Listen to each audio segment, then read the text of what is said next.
Bonsoir à toutes et à tous. Je suis très heureux de vous accueillir dans cet amphithéâtre en tant que directeur de l'agence d'urbanisme de Strasbourg Rhin-Supérieur.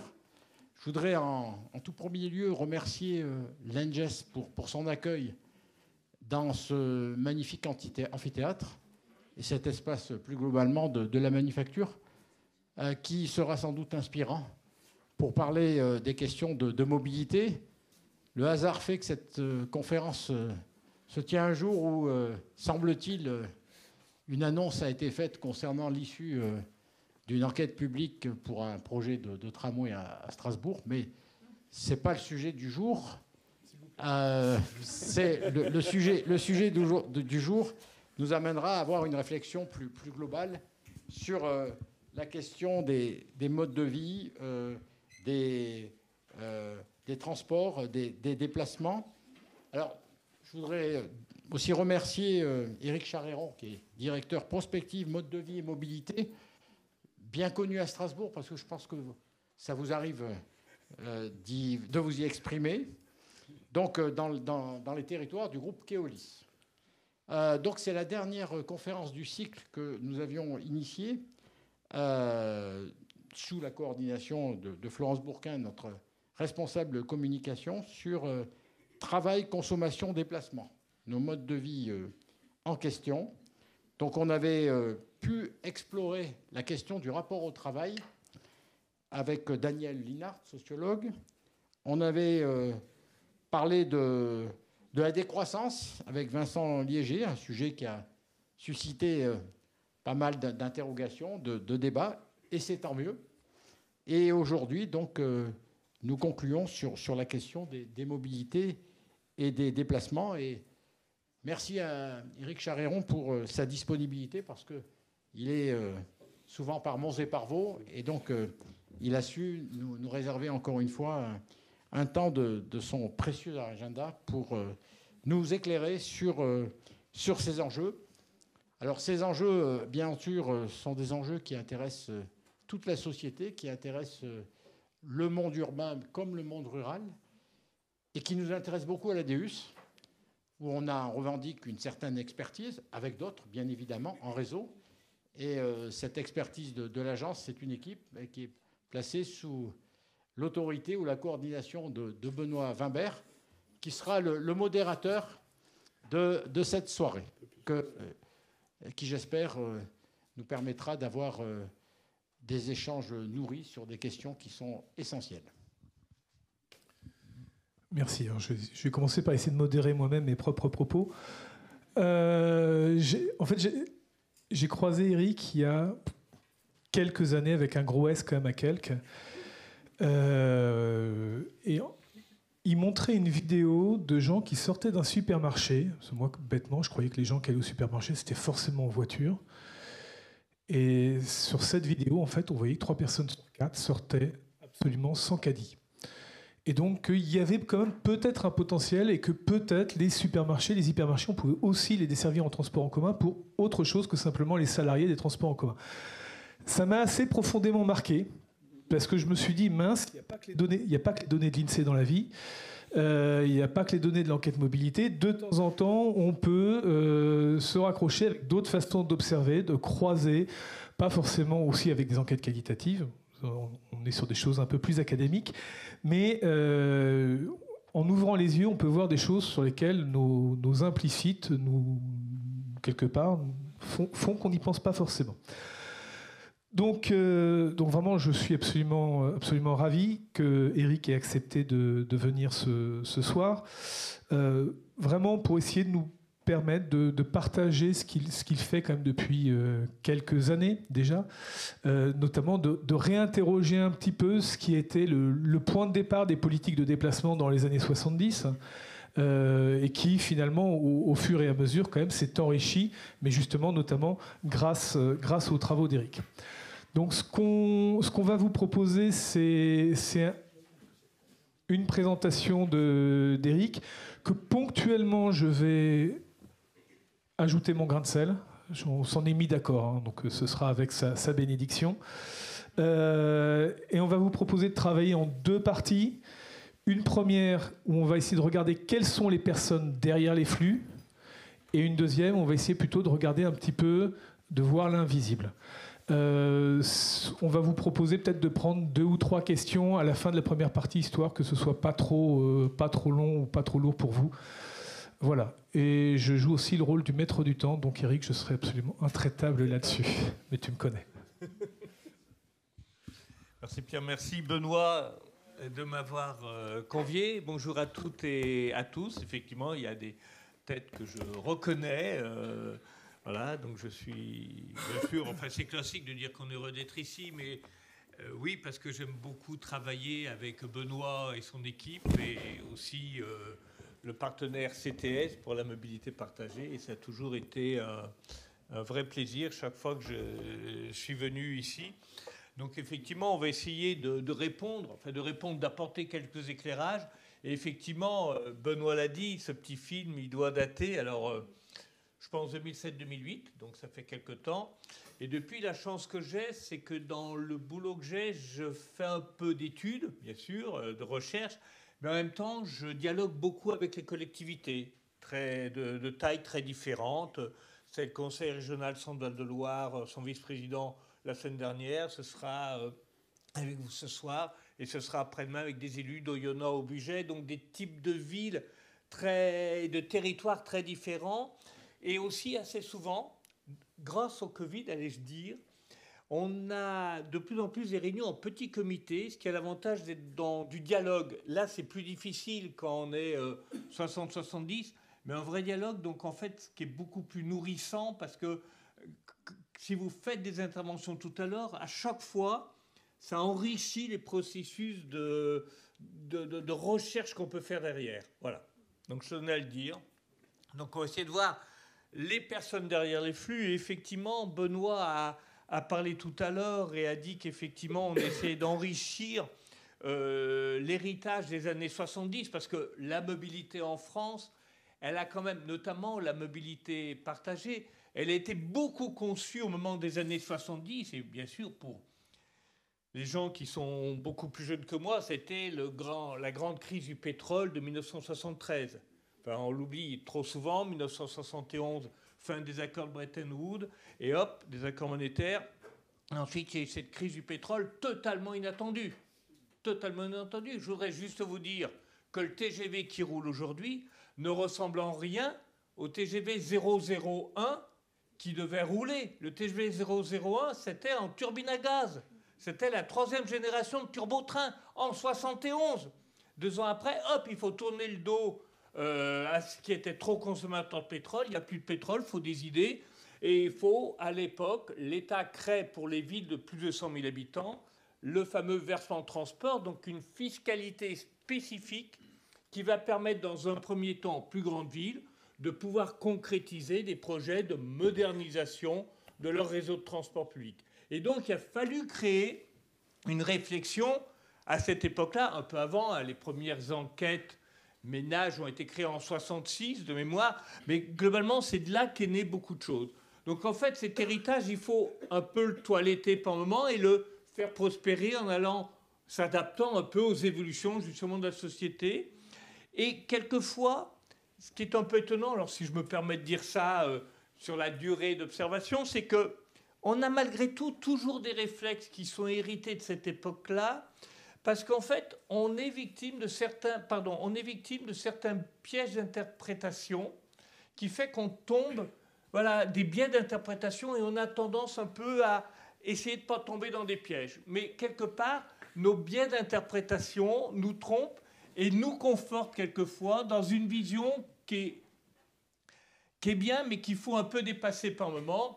Et puis le dernier point, alors tu as parlé des méthodes d'enquête. Le dernier point, c'est que c'est difficile d'avoir une maquette réduite de la population quand on fait des enquêtes depuis déjà 10 ans. C'est-à-dire qu'aujourd'hui, alors certes, les enquêtes ménage-déplacement, je retire mon chapeau parce que globalement, c'est sans doute aujourd'hui en France, elle fait partie des très rares enquêtes où il y a une représentativité absolue, mais c'est de plus en plus difficile. Et alors, de vous à moi, je vais le dire, quand je discute avec des vieux et des jeunes spécialistes en études côté conseil, ça va plus, quoi. Ça va plus parce qu'il y a plein de gens qui s'y intéressent plus. Ce qui compte, c'est d'avoir 10 000 personnes, 5 000 personnes. Peu importe comment ce soit collecté, peu importe que ce soit représentatif ou pas. Mais c'est ça. Quand vous discutez avec des sociétés d'études, ils vous disent que les consultants dans les entreprises privées, leurs interlocuteurs qu'ils ont, sont moins, pas dans le domaine de la mobilité, hein, j'entends, mais ils ne travaillent pas que pour nous, les sociétés d'études. Et ils disent que globalement, par rapport à ce qu'ils ont connu il y a 20 ans, il y a moins d'attention à ça.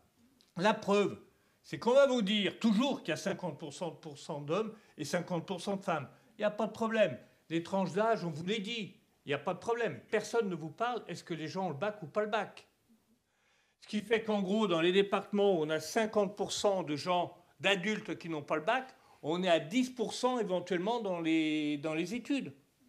Pourquoi? Parce qu'on peut toujours avoir sur les quotas qui nous rassurent les gens suffisants, mais on n'a pas une maquette réduite de la population. Je vais vous donner un exemple, excuse-moi Benoît, mais qui va vous permettre d'éclairer. On a décidé de travailler sur les rythmes de travail. Les rythmes de travail. Et on dit au cabinet d'études, on ne veut pas des catégories socio-professionnelles, des familles professionnelles. Moi, j'ai découvert à cette occasion-là, alors vous me dites que je suis peut-être... Mais je découvre des choses toutes les années, qu'un conducteur de bus, il est ouvrier, et celui ou celle qui va venir balayer la salle ici, elle est employée. Bon, moi, c'était pas évident, je n'avais pas réalisé. Donc, je leur dis, moi, je veux pas 28% d'employés, selon qu'on est dans les 1 200 000 où on fait le ménage, selon qu'on est pompier, gendarme, militaire, selon qu'on est employé de commerce, on va travailler samedi, voire quelquefois le soir, ou employé dans les administrations ou dans les entreprises publiques, on n'a quand même pas tout à fait les mêmes rythmes de travail. Donc on leur dit simplement, on voudrait un quota par type de métier.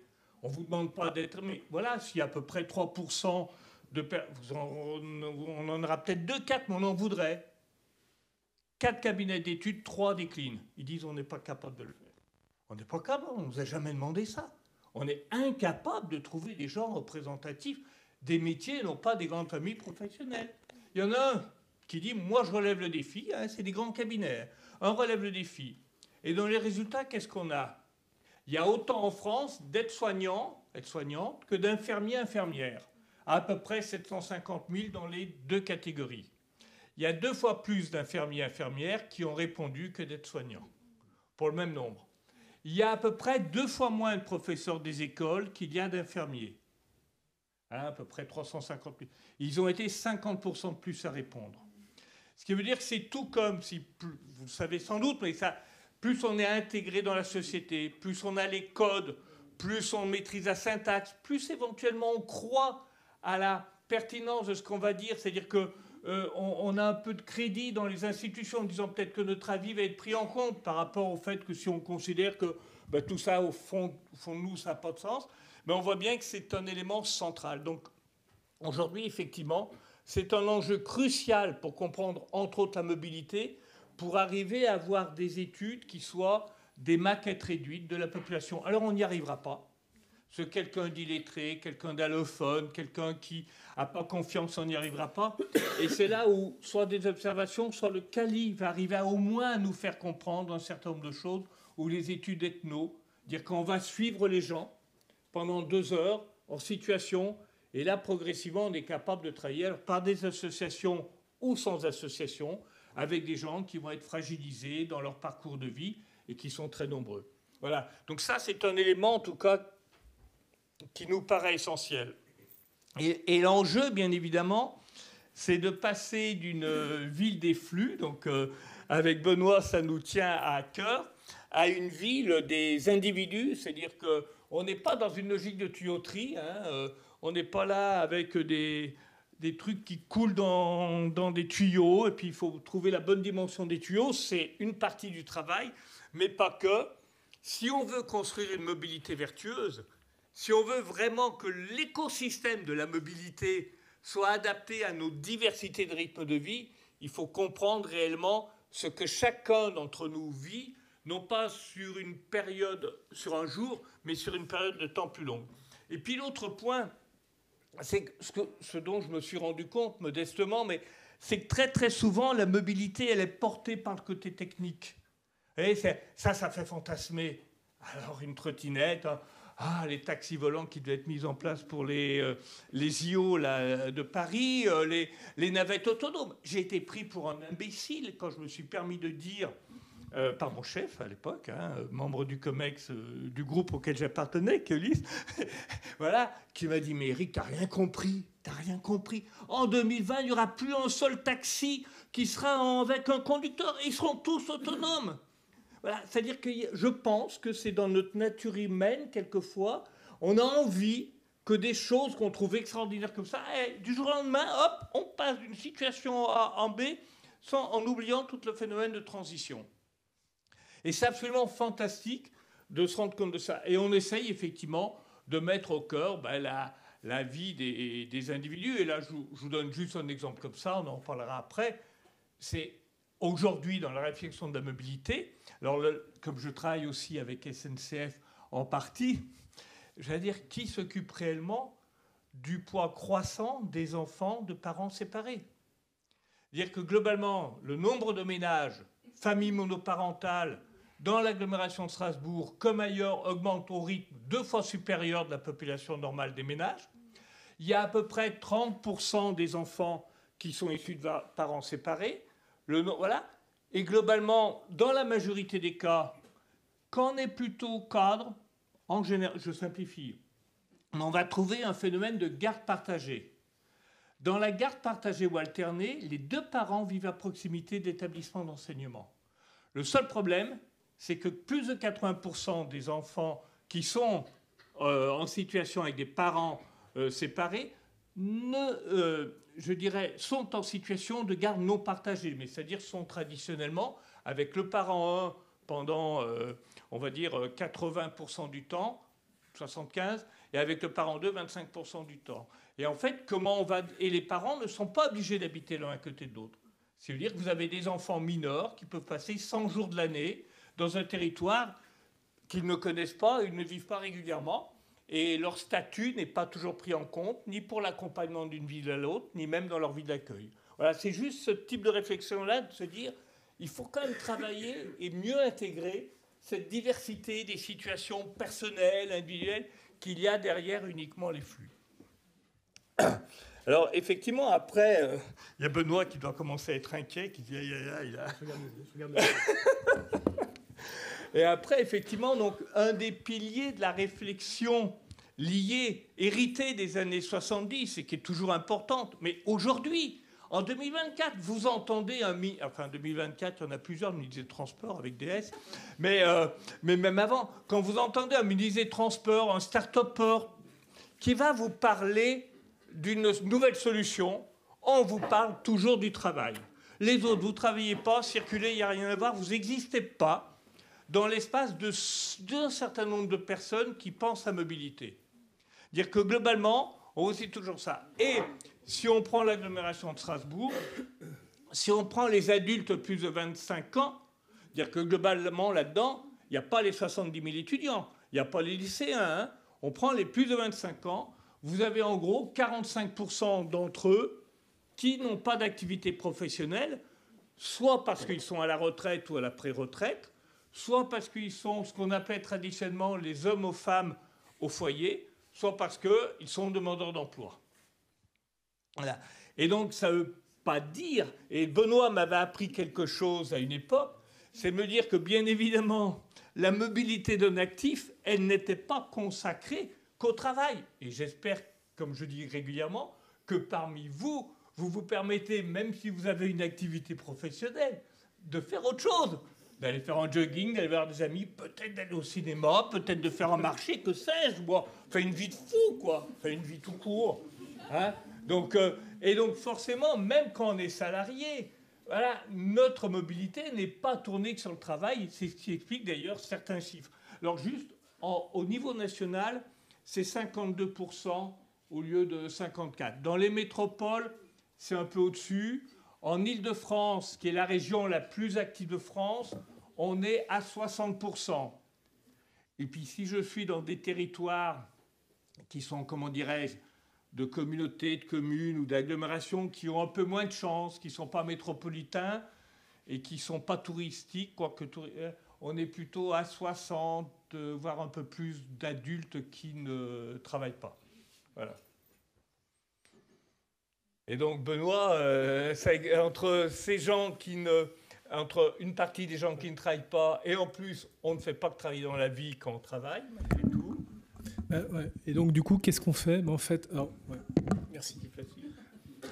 D'abord, c'est vrai que quand on prend le motif travail, il est d'une régularité absolument frappante quand même à l'échelle du Bas-Rhin. C'est quasiment sur tous les territoires, c'est en moyenne un déplacement sur 5. Une fois qu'on a effectivement, en prenant la population totale. Moi, là, pour le coup, je ne suis pas comme Eric, j'inclus les enfants aussi. Moi, je dois vouloir les mettre au travail, c'est pas bien.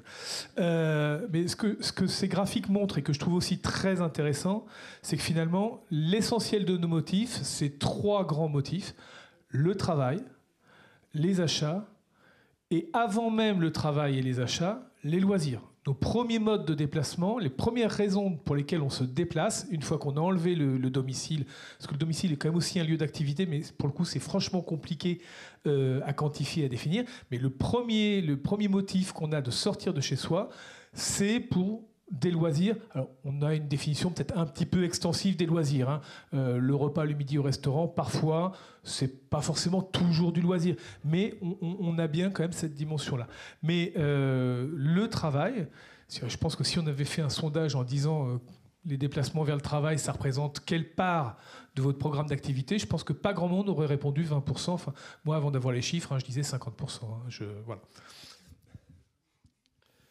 C'est effectivement un peu partout pareil. Alors, pour être tout à fait honnête, c'est aussi Benoît qui, dans les chiffres que vous aviez, un déplacement de domicile de travail pèse plus en kilométrage, donc en émissions de gaz à effet de serre, etc. Donc, il faut l'avoir en tête. Mais voilà.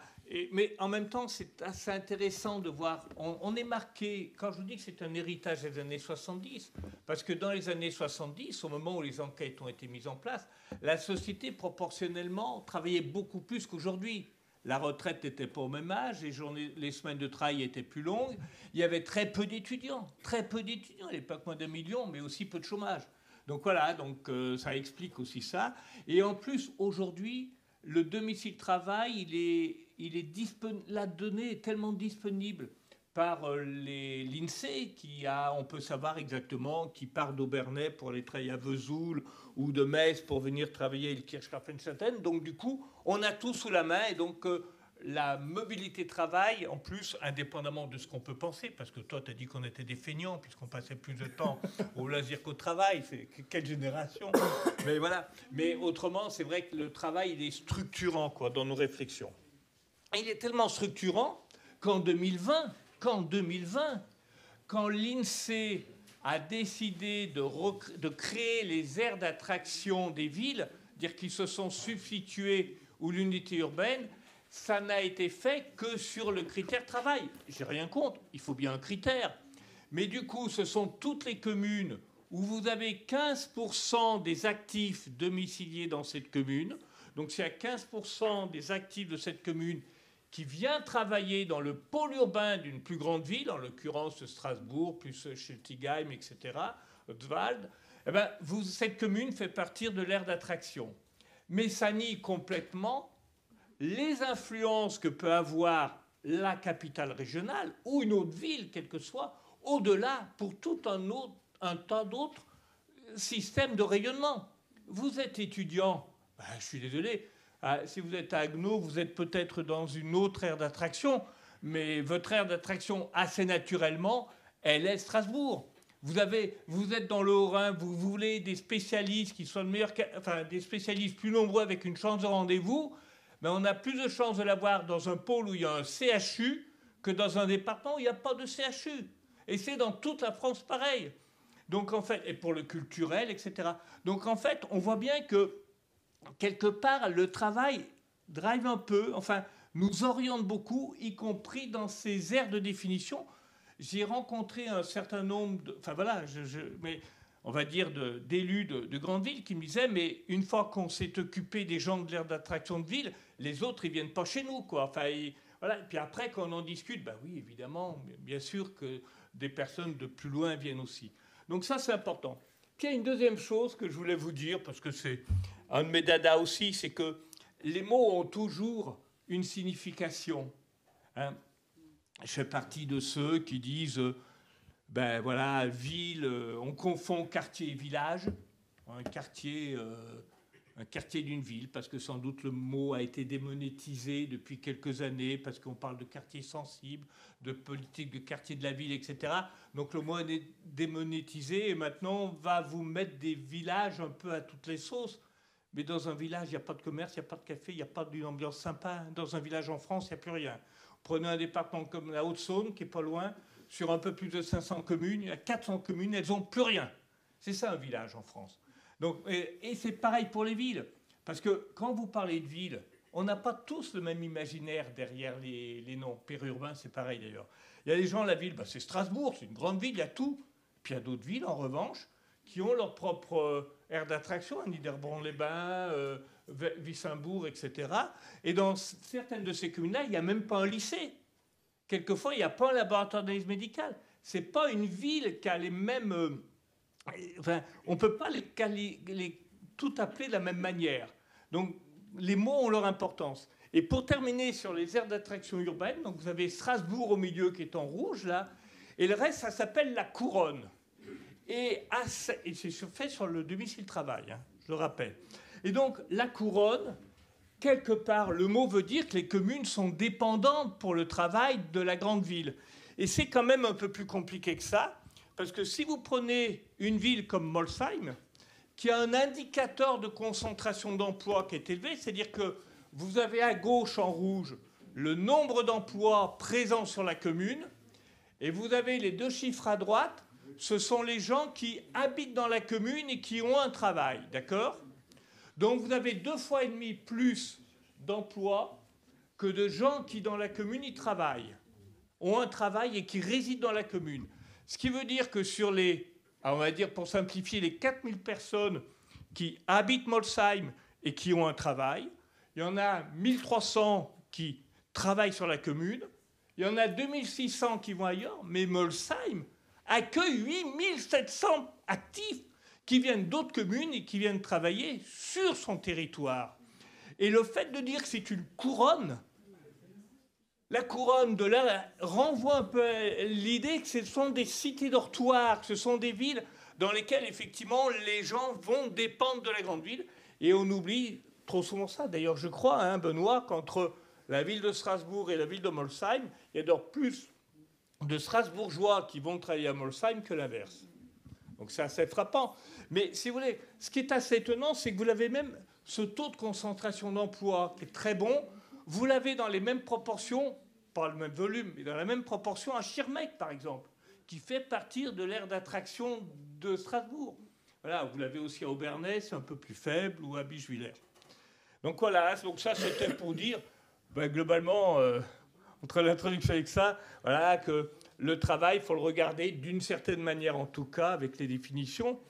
Et puis dans la deuxième partie, Benoît, c'était le côté que tu avais intitulé un peu de dire « Attention, tous les chemins ne mènent pas à Rome », c'est-à-dire que...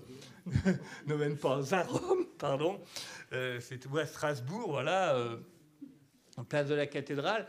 Et donc, effectivement, si on continue déjà sur les flux domicile-travail et qu'on prend la communauté de communes du pays de Sainte-Odile, hein, vous avez 9000 emplois, vous avez 9000 personnes, pardon, qui travaillent, qui ont un métier et qui habitent dans la communauté de communes de Sainte-Odile. Où vont-ils travailler ? Un gros tiers, 3200, travaillent sur la communauté de communes du bassin de Sainte-Odile. Il y en a 2005, un petit tiers qui va effectivement à l'Eurométropole. Et vous en avez un petit tiers qui va... Alors, 12% vont dans la communauté de communes de la région de Molsheim et de Moustique. Puis sinon, vous avez les ports de Rhénal... je ne vais pas le dire correctement. Enfin, peu importe.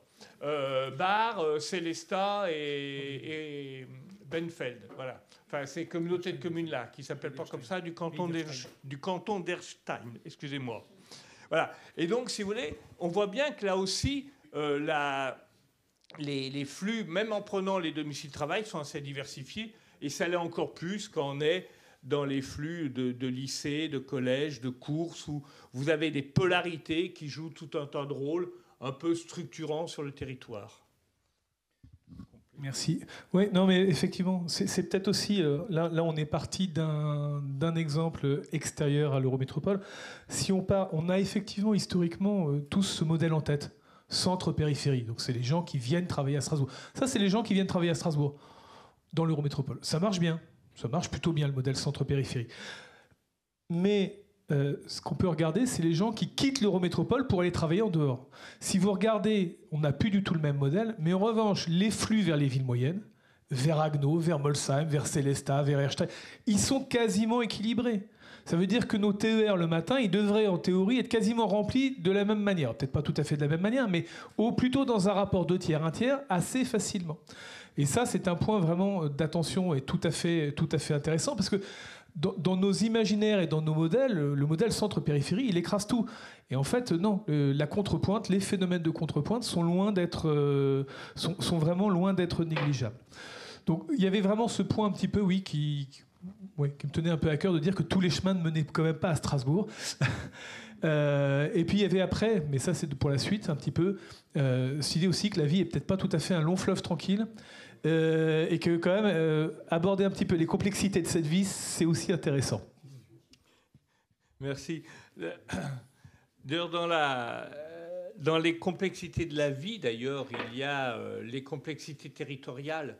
Parce que là aussi, selon les bassins de vie dans lesquels nous habitons, si vous voulez, dans les territoires, il y a à la fois une logique de poupée russe, c'est-à-dire que selon l'activité qu'on veut faire, on va éventuellement dans la ville qui est un peu plus grosse, puis la ville un peu plus grosse, et puis il y a la métropole régionale qui joue un peu le rôle de chef de fila. Mais de temps en temps, c'est pas comme ça en Valais, on peut habiter une petite ville, mais l'hôpital qui a un service de chirurgie, il n'est pas dans ma petite ville. Parce qu'il y a tout un tas de petites villes qui ont des hôpitaux. Mais il y a des hôpitaux avec des lits de médecine, mais pas de lits de chirurgie. Puis vous en avez où vous avez chirurgie et médecine, mais pas de gynéco. Donc en fait, c'est beaucoup plus compliqué qu'il n'y paraît. Et puis les lycées, on a oublié. Enfin, je veux dire, combien de fois j'ai entendu Jean Cunis, mais là, il y a un lycée. D'accord. Mais le lycée, vous le savez comme moi, il y a quand même 13 spécialités. Enfin, il y a 13, voilà. Et la réforme Blanquer, c'était chaque lycée doit en avoir au moins 7 ou 8. Voilà. Donc, si je veux faire autre chose, et je ne vous parle pas des spécialisations un peu atypiques, enfin atypiques, plus rares, c'est-à-dire que je voudrais faire allemand, langue européenne, ou je voudrais faire art circassien, ou quelque chose comme ça, c'est plus difficile. Il y a 8 bacs technologiques. Pour arriver à trouver dans un lycée plus de 2 ou 3 bacs techno, c'est très difficile. Vous avez à peu près 100 bacs pro. Il y a plus de 20% des étudiants de 18 ans qui préparent un bac pro. Ils sont tous écrasés par le bac général. Et le bac général, c'est à peine un peu plus d'un lycéen sur 2. Et donc, là, ça commence la complexité du territoire, parce que est-ce qu'on va être assigné à résidence ? Est-ce qu'on va rester dans la petite ville, dans le territoire où on a sa spécialité, voilà, on ne va pas regarder plus loin, mais on a ça, c'est possible.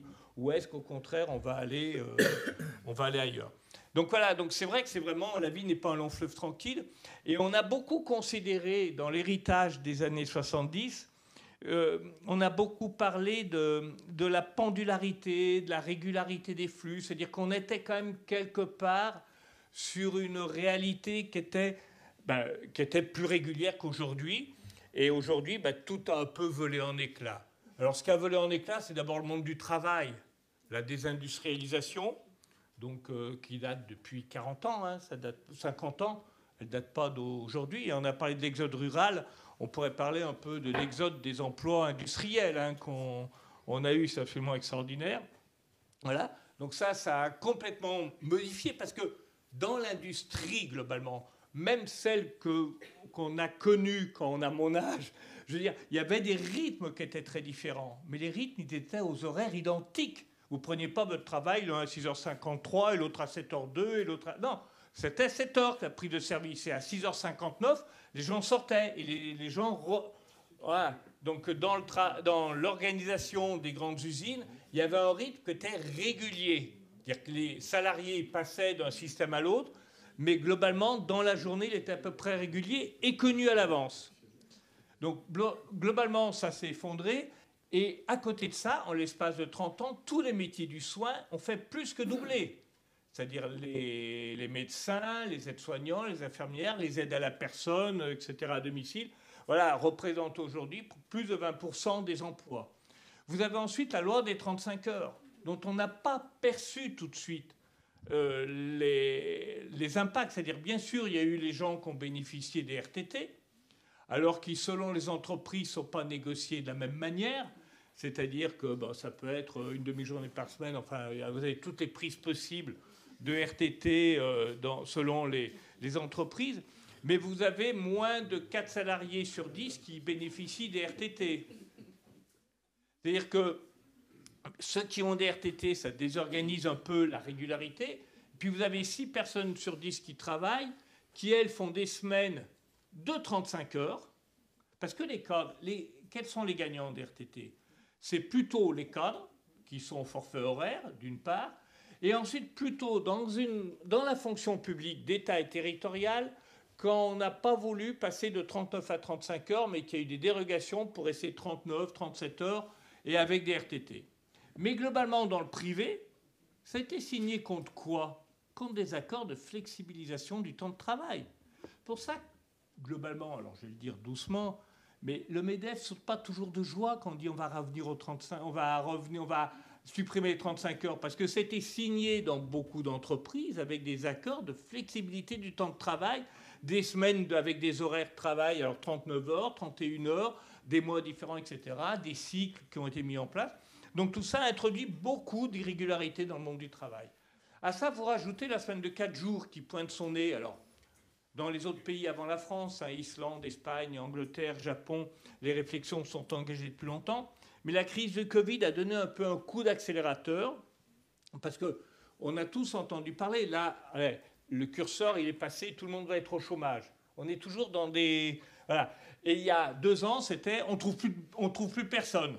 Il n'y a plus personne qui veut venir tenir le rayon boucherie, qui veut être conducteur de bus, qui veut être dans l'hôtellerie, dans la restauration. Donc les curseurs vont très vite. Hein. Attention aux effets de loupe quand même dans les discussions. Mais en tout cas, quand on disait, juste après le Covid, on ne trouve plus personne, un certain nombre d'entreprises se sont rendues compte qu'il y avait un très gros décalage entre les gens qui pouvaient bénéficier de la RTT, du télétravail. À peu près 30% des métiers au maximum peuvent bénéficier du télétravail. Hein, par leur fonction, tout simplement. Hein. Quand je suis un serveur en salle, je ne peux pas télétravailler. Donc, en gros, voilà. Mais quand je m'occupe de la personne qui est venue faire mes soins à domicile, elle ne peut pas non plus télétravailler. Donc, en fait, il y a 30% des gens seulement qui peuvent télétravailler. Et donc, ça crée une coupure entre ceux-là avec ceux qui, eux, ne peuvent pas télétravailler et qui ont un peu tendance à penser que les autres, c'est cool quoi, pour eux. Quoi. Ils peuvent avoir un jour ou deux où ils peuvent prendre des rendez-vous pour les médecins, pour leurs enfants, etc. Et ça crée une coupure que nous, on a vu avec les sociologues très nette entre les deux populations. Et donc, beaucoup d'employeurs se sont dit il faut qu'on puisse donner aux gens qui ne peuvent pas télétravailler une possibilité de mieux concilier l'aspiration entre la vie professionnelle et la vie personnelle, en allant sans doute vers des semaines de 4 jours. Alors, dans un premier temps, sans réduction de temps de travail, sauf exception. Il y a quelques entreprises qui l'ont fait quand même. Mais voilà, en tout cas, tout ça change profondément les rythmes de vie. Mais à un point qu'on n'imagine pas, parce que ça ne se fait pas du jour au lendemain, hein. Ça se fait souvent sur une durée de temps un peu longue. Et au final, quand on regarde aujourd'hui entre les chiffres qui ont été faits chez Coscopy et les chiffres de l'INSEE ou de la DARES, on fait des semainiers d'activité. On suit sur une semaine les heures de prise, de fin de service, les coupures, etc. En gros, la même méthodologie à peu près qu'INSEE, mais les études INSEE, elles ne sont pas très fréquentes. Donc de temps en temps, nous on en fait une pour avoir un chiffre un peu plus récent, pour voir si ça change. Et en fait, ceux qui travaillent la semaine traditionnelle, où je travaille 5 jours dans la semaine, et ces 5 jours, c'est lundi, mardi, mercredi, jeudi, vendredi, c'est 51% des semaines travaillées. Alors qu'avant, c'était beaucoup plus dominant. Et donc après, on en a 9% qui, effectivement, travaillent du lundi au vendredi, plus, alors on est salariés et non salariés, hein, travaillent un jour le week-end, alors des commerçants, des artisans, professions libérales, etc. Ce n'est pas du télétravail. Hein, là. C'est à chaque fois des gens qui sont déplacés pour leur travail. Et puis vous avez, ce qu'on oublie souvent, 30% des gens qui sont sur des semaines soit de 4 jours, soit de 3 jours à temps plein. C'est-à-dire les 20%, c'est des semaines de 4 jours et 9% des semaines de 3 jours. Donc en fait, ça aussi, ça explique une très grande modification des temps de travail. Alors ça, c'est sur la semaine. Et quand vous regardez sur la journée, vous avez à peu près seulement 45% des personnes qui travaillent, qui commencent aux heures dites habituelles de travail, on va dire à 7 heures, entre 7h et 9h, et qui terminent entre 16h et 19h15. On est allé jusqu'à 19h15. Et donc vous avez ceux qui commencent plus tôt, ceux qui finissent plus tard, ceux qui commencent en pointe mais finissent en milieu de journée. Et à ça se rajoute ceux qui ont des journées courtes, ceux qui ont des journées longues, etc. C'est-à-dire que vous avez alors je ne dis pas de mémoire, j'ai dû le noter, vous avez à peu près 10% des journées qui font que 6 heures d'amplitude, hein, et puis vous en avez 20% qui font moins 11 heures entre le début et la fin. Puis vous avez les 2 fois, vous avez les 3 fois. Donc ça crée un modèle, en tout cas, qui est très très différent, et surtout qui n'est pas régulier. Alors c'est quoi les 2 chiffres bleus et rouges? C'est là où on commence, Benoît, à voir les gens derrière les chiffres. C'est quand vous regardez le nombre de semaines travaillées. Vous avez à peu près le nombre de jours travaillés, 13% des jours où il y a 13% des gens qui terminent, en gros, leur journée de travail après 19h, mais sur une journée. Sur la semaine, c'est 31% qui, au moins une fois dans la semaine, ont terminé après 19h15. Et c'est pareil pour le matin. Sur une journée, il y en a 16% des salariés, mais sur la semaine, c'est 28%. Et vous prenez tous les critères, là on a pris des choses un peu marquantes, on voit de plus en plus qu'il n'y a plus de régularité. Enfin, la régularité n'est plus majoritaire au cours de la semaine, et je pense que dans les professions que vous exercez, vous devez être dans une partie des professions qui n'avaient pas de rythme purement régulier, mais ce n'est pas seulement pour vous, c'est pour plein d'autres personnes qui travaillent. Et voilà, et donc ça change complètement, en tout cas, la manière de voir la mobilité par rapport à ce qu'on appelle les flux pendulaires.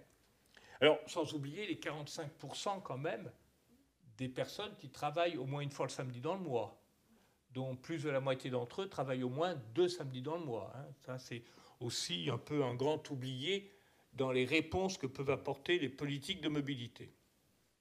Juste, quand on s'intéresse à la désynchronisation, ça veut dire qu'on entre quand même on commence à apporter une réponse en termes de différence de genre par rapport au travail.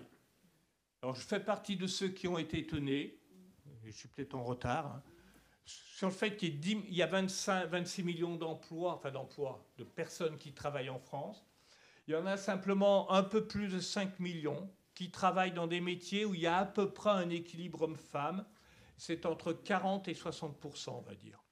Et après, vous avez 10 millions de postes qui sont majoritairement occupés à 78% pour des femmes, et d'autres 10 millions, il n'y a que 18% de femmes. Et bien évidemment, les horaires de travail, ce n'est pas le même type de métier, et en termes de désynchronisation de rythme de vie, ce n'est pas tout à fait les mêmes quantités de personnes concernées selon les 2 populations. Et ça, c'est relativement intéressant. C'est-à-dire, globalement, les femmes sont plus nombreuses, alors ce n'est pas dans une proportion de 1 à 3, mais plus nombreuses, à être soumises à des rythmes très irréguliers, ne serait-ce que parce que les métiers d'aide-soignante, d'infirmière, d'employé de commerce, etc., sont très, très majoritairement féminins. Dans l'industrie, il n'y a que l'industrie textile, mais il n'y a presque plus d'emplois en France, où c'est la seule activité dans laquelle les femmes étaient supérieures aux hommes dans l'industrie. Et sans oublier que, bien évidemment, on l'oublie, mais sur l'Eurométropole de Strasbourg, alors, le chiffre de 16,6, c'est une moyenne, tout type de métier, et hommes plus femmes. Et pour la distinction entre les deux, on ne trouve que les chiffres sur les salariés. Mais peu importe, ça donne une idée, quoi. Les femmes sont 2 fois et demi plus nombreuses en temps partiel que les hommes, et donc forcément sont soumises à des horaires qui sont plus difficiles, enfin pas plus difficiles, mais un peu différents de la norme habituelle, quoi. Donc ça, vraiment, c'est un élément important à se dire que dans le monde du travail, quand même, la régularité, elle n'y est plus. Et ce qui vient changer aussi les choses quand même, c'est l'alternance.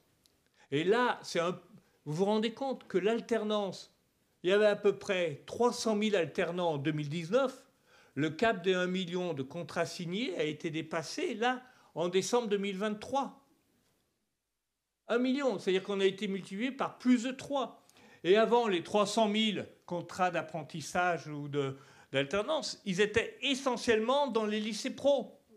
Aujourd'hui, il y a plus de contrats signés dans les bacs plus 3, 4, 5 que dans les lycées pro. Ce qui fait dire d'ailleurs à un certain nombre de décideurs politiques qu'on est sans doute allé un peu trop loin et que voilà. Alors après, mais je reviens dans les réactions auxquelles on peut avoir. Il y a quand même ce débat-là qui vient derrière. Donc là, c'est quelque chose qui, en tout cas, modifie complètement. Il y a peut-être des alternants ici, je ne sais pas. En tout cas, vous en avez peut-être dans vos équipes. Hein, et il y en a qui travaillent 2 jours par semaine, d'autres c'est 1 semaine par mois, d'autres il faut qu'ils soient dans leur entreprise à un certain moment. Voilà, c'est très compliqué.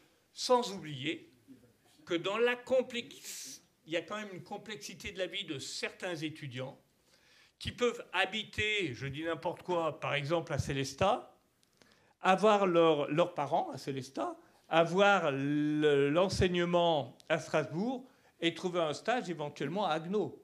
Donc voilà, donc ça aussi, ça crée une forme de complexité qui n'existait pas avant. Ou à Montpellier. Éventuellement à Montpellier, pourquoi pas. Et alors, il y a un autre point qui joue beaucoup sur la désynchronisation des rythmes, c'est l'évolution, globalement, la société de la longévité.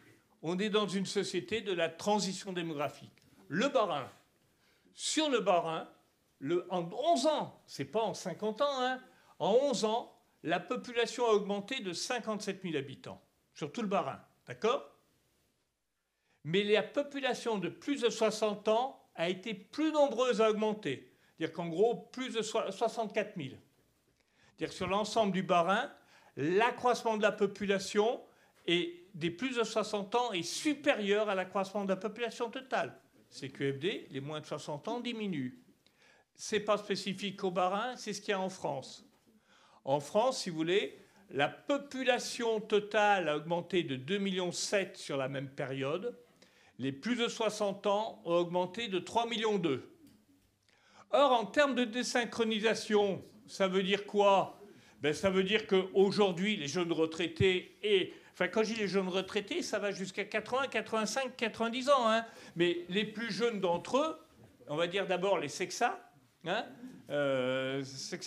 on va dire, forcément, ils n'ont pas le même rythme de vie qu'il y a 20 ans. Et les septuagénaires, ils n'ont pas le même rythme de vie non plus que la génération d'avant.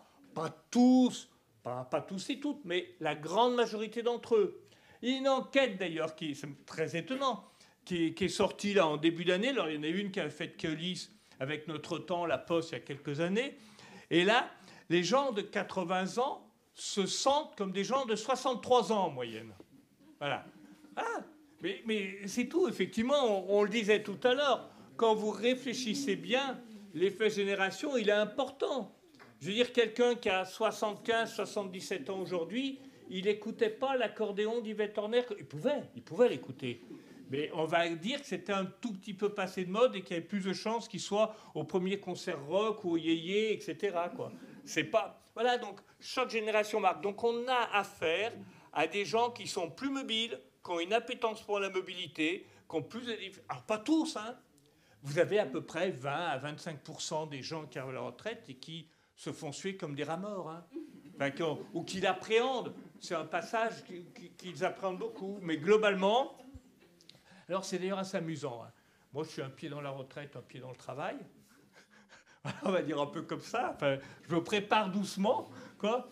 Et donc, ça veut dire je diminue mon temps de travail, quoi, globalement, pour m'y habituer progressivement. Et globalement, autour de moi, les gens de mon âge, je n'entends que des gens qui disent voilà, ça va bien. Et on a fait une enquête avec des sociologues récemment qui ont interrogé à peu près 150 personnes un peu plus âgées, qui ont tous dit que, au départ, pour beaucoup d'entre eux, ça a été un peu dur, mais qu'en fait, c'était dur de le reconnaître à l'entourage. Et vous voyez, c'est toujours pareil, c'est quelque chose qui est d'ailleurs un marqueur de notre société. Sauf qu'on est dans l'intimité avec des gens qu'on connaît bien, On a un peu de mal quand même à évoquer son propre ressenti, ses problèmes. Ça relève de l'ordre de l'intimité. Et c'est pas très bien vu de dire à ses anciens collègues « Ouais, je suis parti, mais enfin, qu'est-ce que je m'embête ?» Donc il y a des gens qui, voilà. Mais globalement, ça dure qu'un temps, ils le disent tous. C'est un peu le manque de préparation pour certains. Et puis après, ça repart et c'est la redécouverte de ce champ libre. Enfin, tout ça pour dire que ça contribue à la comment dirais-je, à la désynchronisation. Et dernier point qui contribue à cette désynchronisation... C'est le respect de l'horaire. Pardon ? Désynchronisation, c'est aussi le respect de l'horaire. Merci Benoît. Merci Benoît. C'est effectivement les 4 millions d'enfants divorcés. Alors, quand vous discutez autour de vous, c'est marrant, avec des entraîneurs. Nous, on est allé interroger des entraîneurs sportifs de clubs de foot. Ils vous disent, ben oui, avant, pour faire une équipe de foot le mercredi ou le samedi, les gamins de quartier, il fallait que j'en ai 13, 14, quoi. Maintenant, il m'en faut 19 ou 20. Parce que sinon, j'ai jamais mes 11 joueurs pour jouer, parce qu'ils partent ils partent chez leurs parents, et le deuxième parent, et nous, on les a pas. Voilà, donc ça, c'est vraiment une modification profonde. Et puis, on l'oublie trop souvent, parce que ça va aussi avec la transition démographique et avec des gens qui sont de plus en plus âgés. C'est-à-dire que c'est une chance, mais on a aussi de plus en plus d'aidants familiaux. Enfin, pardon, d'aidants, qu'est-ce que j'ai dit ? Oui, c'est ça. Oui, d'aidants familiaux, c'est-à-dire des gens qui doivent s'occuper, enfin qui s'occupent au moins 2 jours par semaine d'une personne. Alors ça peut être un conjoint ou un enfant, mais aussi c'est un parent qui est âgé et voilà, pour lui faire des courses, pour s'occuper. Et plus de la moitié d'entre eux sont encore salariés. Et donc ça aussi, ça complique les rythmes. Et ça ne les rend pas toujours faciles parce qu'on est obligé, sur le chemin du retour du travail, éventuellement d'aller s'occuper de sa maman ou de son papa qui est âgé et qui a besoin de votre soutien. D'autant plus que pour les DRH, je ne sais pas s'il y en a ici, mais il fut une époque où la problématique, c'était les jeunes parents avec leurs enfants. Et maintenant, ça va être aussi les salariés qu'on va faire travailler au passage un peu plus longtemps, mais qui effectivement vont avoir quelquefois à s'occuper de parents très âgés qui fatiguent, et la charge va reposer sur moins d'enfants qu'avant. Parce que quand vous regardez le nombre d'enfants par famille qu'il y avait il y a quelques années aujourd'hui, la charge repose sur moins de personnes. Donc c'est quand même un problème dont toutes les entreprises qui ont des chartes d'éthique et que ce ne soit pas que du que vraiment, du bien-être des salariés, etc., c'est en tout cas quelque chose qui doit être aussi mis au corps des politiques, en tout cas sociales, d'une entreprise. Voilà. On continue. et bien sûr, donc... Pardon ? Resynchronisez-nous. Ça va aller ? On a commencé un peu plus tard et tu as dit que la première partie était plus longue que la deuxième. Et donc, oui, tout ça, ça se traduit d'ailleurs, on voit bien, puisque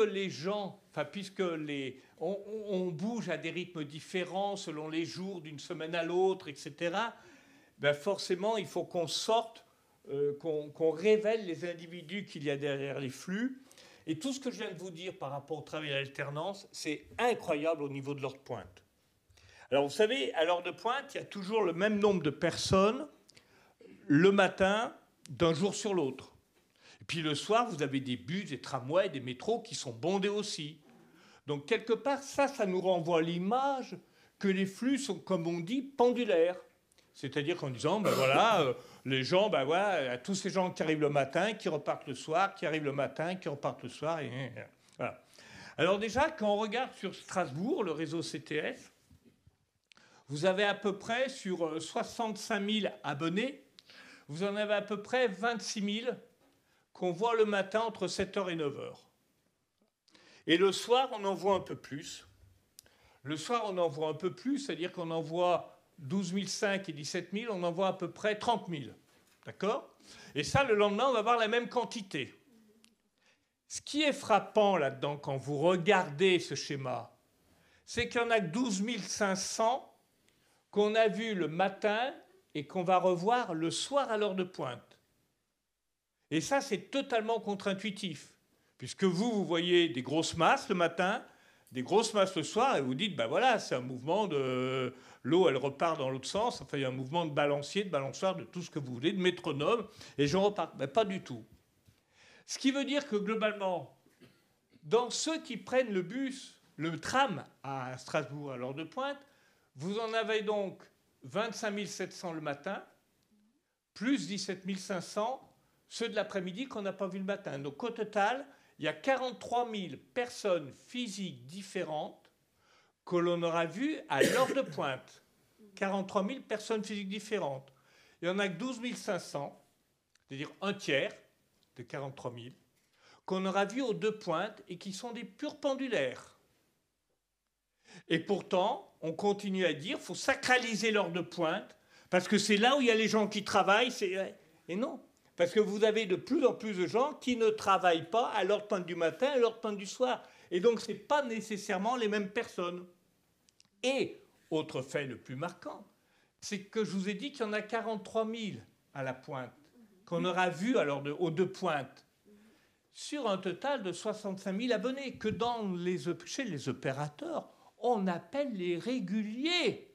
Ceux qui ont les comportements les réguliers. Or, la différence entre 65 000 et 43 000, c'est-à-dire qu'il y a un tiers des abonnés qui ont utilisé le réseau CTS, qui ne l'ont pas utilisé aux 2 heures de pointe, mais qui l'ont utilisé à d'autres périodes de la journée, le soir, tôt le matin, au milieu de journée, etc.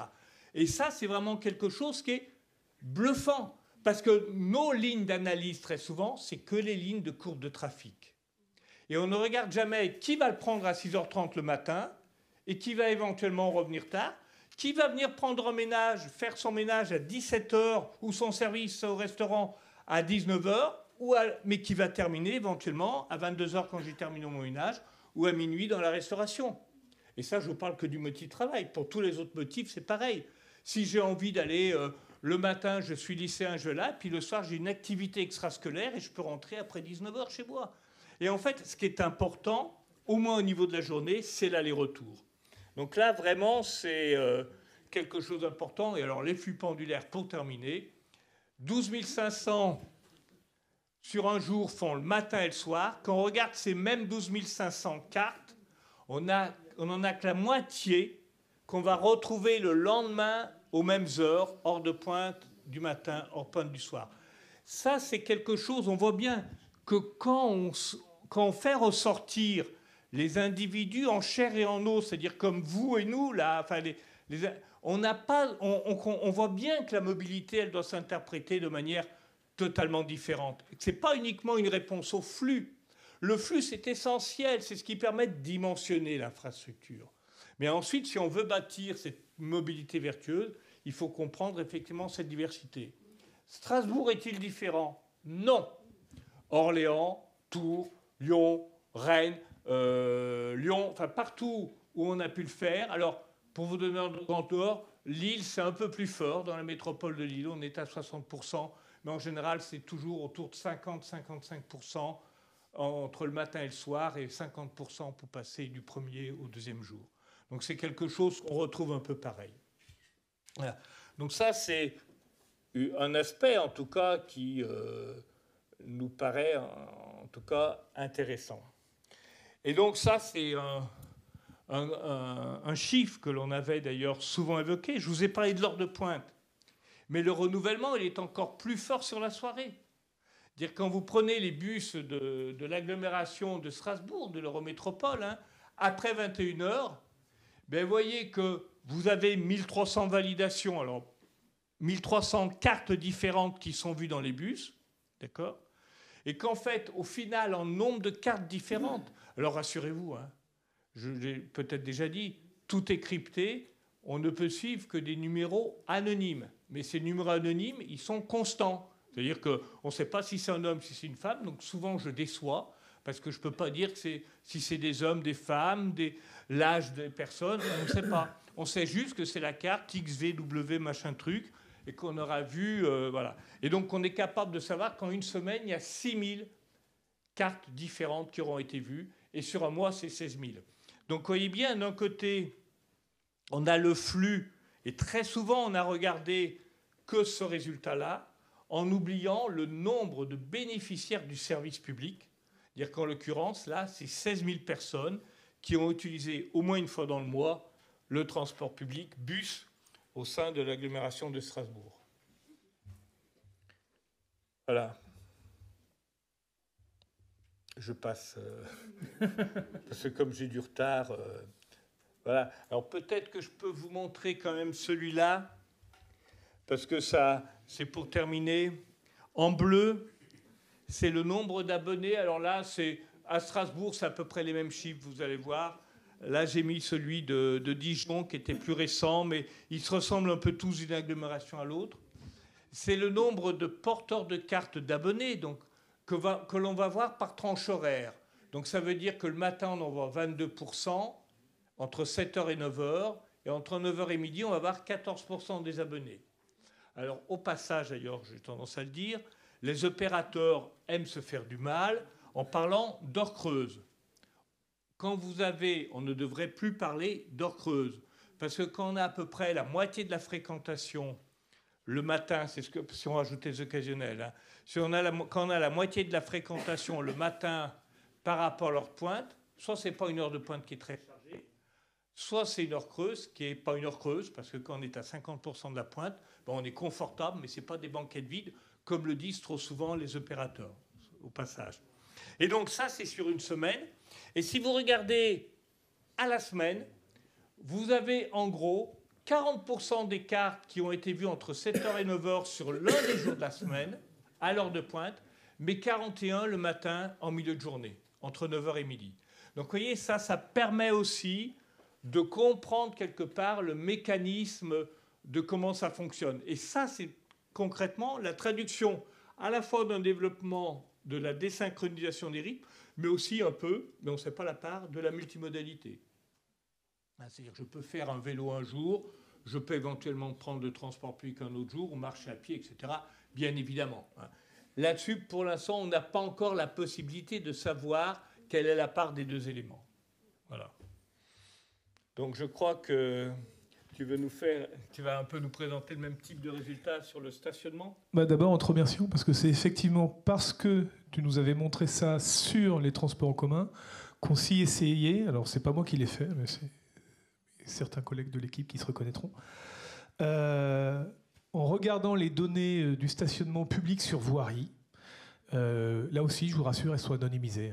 On ne sait pas, mais elles sont anonymisées, là encore, sur une année exactement de la même manière. Ce qui nous permet de voir que j'ai 1% de la population, les personnes qui viennent plus de 60 fois dans l'année, qui vont occuper l'espace public sur plus de 15% du temps, au final. C'est-à-dire l'espace public, il va être occupé, 15% de l'espace public est occupé par 1% de la population.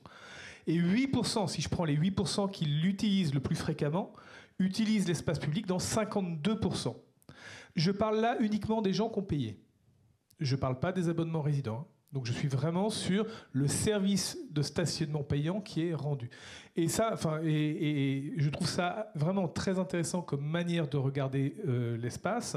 Et aussi, je sais tout le crédit qu'on doit à Eric, parce que cette manière de regarder et de poser la question par rapport aux fréquences, finalement, elle est vraiment très, très, très, très utile. Voilà, c'était un petit peu on s'est mis d'accord pour que la conclusion soit un petit peu là-dessus. Et pour dire que la dernière partie de la première partie, si vous suivez, on abordait la question de la majorité d'occasionnels ou de personnes finalement qui utilisaient régulièrement mais peu fréquemment. C'est aussi un petit peu ce que tu voyais.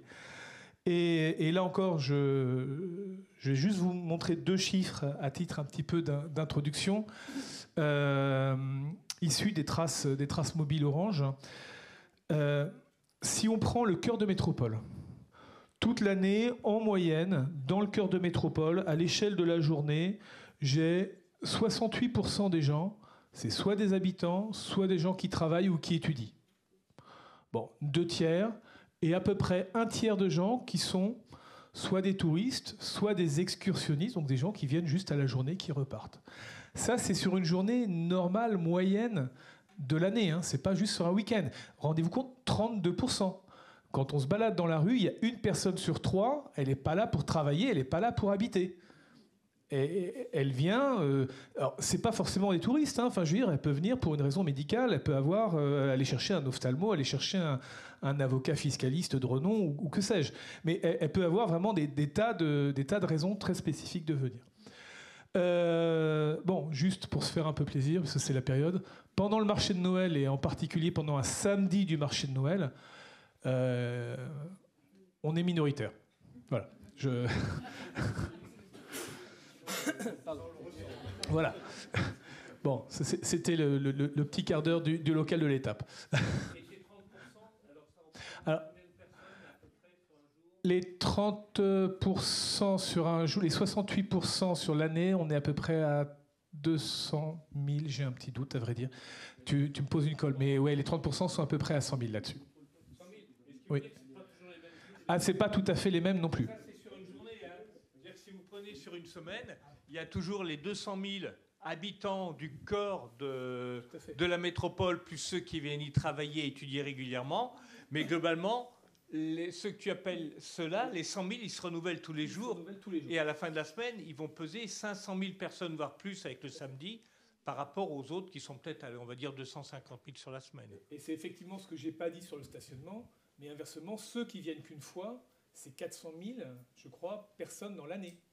Si on réfléchit sur les services qu'on apporte à des personnes, les gens qui viennent qu'une fois, c'est notre première cible. Hein. En termes de volume, c'est notre première cible. Et en fait, on ne les voit pas. Alors, ceux qui me connaissent, je fais souvent ce tout petit exercice pour ceux qui ne connaissent pas. Hein. Mais je veux dire, je suis restaurateur, ou je suis, peu importe, boulanger ou opérateur de transport public. Vous êtes 10 ici, je vais faire simple. Je vous vois tous les jours parce que vous êtes des réguliers. Je vous vois 20 fois dans le mois. Donc 10 par 20, vous pesez 200. Les 10 suivants, ils viennent une fois par semaine, manger ma pizza, chez ma baguette ou leur viennoiserie, ou prendre le transport public. Voilà. Ben vous, je vous vois 4 fois dans le mois. Vous pesez 40 en consommation. Les 10 suivants, vous venez une fois par mois, vous êtes des exceptionnels, votre voiture est au garage, vous l'avez laissée à quelqu'un, voilà, peu importe, voilà. Et je vous vois une fois dans le mois, vous pesez 10. Et les 10 d'après, alors là, vous êtes des exceptionnels. Alors vous, c'est parce que c'est le marché de Noël, c'est compliqué de circuler, parce que j'ai besoin de faire une course et d'aller à Ikea. Ce jour-là, je vais au CHU et je vous vois une fois tous les 2 mois, vous comptez à peine, vous sortez des écrans radars, vous comptez 5. Donc eux, ils comptent 200. Ils comptent 40, 240. Eux, vous comptez 10 en termes de déplacement, 250, la 5, 255. Eux, ils pèsent quasiment 80%. Mais ils pèsent qu'un quart de la salle. Et en fait, très souvent, y compris dans des rapports d'activité encore, hein, d'opérateurs que je connais, que j'aime bien, on peut encore arriver à voir 80% de nos clients ont fait ça. Non, ce n'est pas 80% des clients. C'est 25% là, des consommateurs, des utilisateurs, de tout ce que vous voulez, qui font 80% de la consommation. Et comme je dis souvent, les autres, en général, quel que soit le service, que ce soit pour les trains, que ce soit pour le transport public ou ailleurs, c'est vous qui laissez, en général, la meilleure recette pour le financement des transports publics. C'est-à-dire qu'en général, vous pesez 20% en consommation totale, mais vous pesez en général 40 à 45% des recettes. En général, hein, il n'y a pas... Alors à Biarritz, c'est plus encore, mais globalement, c'est à peu près ce ratio-là que l'on voit partout. Donc c'est quand même assez intéressant de se rendre compte de ça et comment on se fait un peu avoir, parce que même si je suis commerçant, les gens qui viennent tous les jours, je les reconnais. Là, je ne vous reconnais pas si vous venez qu'une fois par mois, ou alors il faut que ce soit Donald Trump qui vienne voilà, alors là, je vais me souvenir, donc je l'ai vu, mais voilà, autrement, alors que vous, je vais vous appeler par votre nom, par votre prénom, je vais savoir quels sont vos choix, etc. Et c'est un peu tout le temps comme ça, alors que, voilà. Et c'est très important. Et on peut dire la même chose pour les toilettes publiques, pour les politiques de banque, enfin voilà. Dans la politique de la ville, ce type de raisonnement, il est intéressant un peu pour beaucoup d'équipements. Je veux dire, c'est-à-dire que cette notion de dimensionnement d'infrastructures avec les flux, mais combien il y a de personnes différentes qui utilisent au cours d'une semaine, autour d'une quinzaine, autour d'un mois, l'équipement, que ce soit une médiathèque ou un centre nautique, c'est des questions essentielles. Et vous allez être étonnés, hein, parce que là, on est victime de nos biais d'interprétation. Donc un stade, ça vous paraît fantastique. mais quelquefois, vous avez plus de monde, plus de clients différents. Non, mais en clients différents, hein, je ne parle pas de la gestion difficile des stades, etc. Mais vous avez des équipements où il y a bien moins de monde tous les jours, mais ce sont en fait des équipements fréquentés par des gens très différents d'un jour sur l'autre, et vous arrivez à avoir des quantités impressionnantes de personnes qui peuvent les fréquenter. Et donc, l'intérêt quand même de comprendre la mobilité sur un temps long, ça nous paraît essentiel hein, quand on en parle, c'est de se dire comment on peut faire pour s'adapter, si on veut comprendre et apporter des bonnes réponses, pas seulement en mobilité, mais aussi en mobilité, c'est comment on peut regarder les gens au temps long. Je vous ai dit tout à l'heure qu'on avait regardé le rythme de travail des actifs, excusez-moi, sur une semaine. On a fait la même chose on la réactualise là en ce moment, donc je ne peux pas encore vous donner les résultats. Mais en fait, vous avez le chiffre vert qui correspond au nombre de gens qui font l'activité sur une journée, et en chiffre bleu, le nombre de gens qui ont fait l'activité sur une semaine. Donc c'est à peu près normal. Pour le motif travail, alors Benoît, tu me l'avais toujours dit, il y a à peu près 20% des gens qui ne travaillent pas une journée en moyenne dans la semaine. Ben vous avez effectivement sur une semaine, sur un jour de semaine, 41% des personnes qui travaillent. Et si on regarde sur la semaine totale du lundi au dimanche, vous êtes à peu près à 50%. Et quand vous regardez les démarches médicales, puisque plusieurs fois on en a parlé, ben chaque jour c'est 8%, mais sur une seule semaine, c'est 36% des Français et des Françaises qui ont un rendez-vous médical ou font une démarche médicale dans un laboratoire d'analyse médicale. Donc c'est très important, et bien évidemment, plus vous vous éloignez du cœur des métropoles, et ça, plus ça impacte la vie des gens. C'est-à-dire, plus c'est difficile à répondre, et plus c'est compliqué.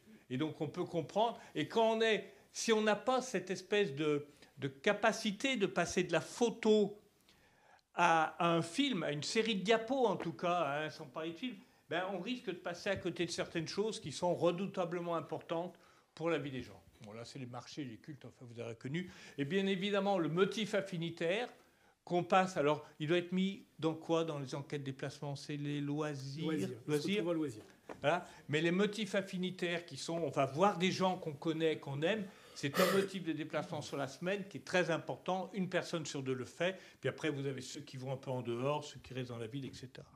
Voilà un peu, en tout cas, on voit bien qu'on est dans une société où il faut bien prendre la diversité de la société, pas de ceux qui travaillent, en tout cas, et ceux qui travaillent à côté, de bien prendre en compte les évolutions des modes de vie de ceux qui travaillent et également tout ce qui explique cette désynchronisation pour avoir des réponses adaptées, et avec notamment tout ce qui est les permanences attractivité, c'est-à-dire arriver à faire en sorte qu'on puisse bénéficier de TER, de solutions en vélo, à pied, en transport public classique urbain, un peu tous les jours de l'année et un peu à toutes les heures. Un peu comme ça se passe en Suisse, en Autriche, en Allemagne, aux Pays-Bas, en Belgique, au Danemark et en partie dans les grandes villes scandinaves.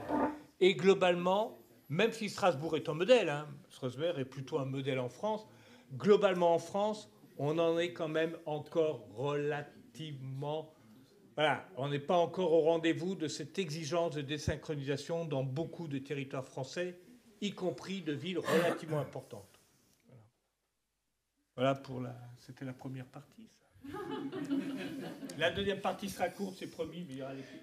Je ne sais pas si on prend quelques questions maintenant ou si on enchaîne. Oui ? Ça vous fait une petite coupure ? Ça le fait respirer en tout cas.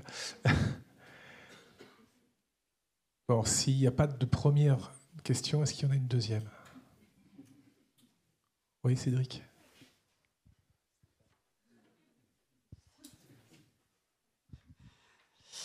Il n'y a pas de souci. Stéphane Reyer, donc de la FUT Sud-Alsace. Alors effectivement, merci pour l'exposé, hein, très complet et qui pose bien la question de l'évolution. Avant, c'était simple.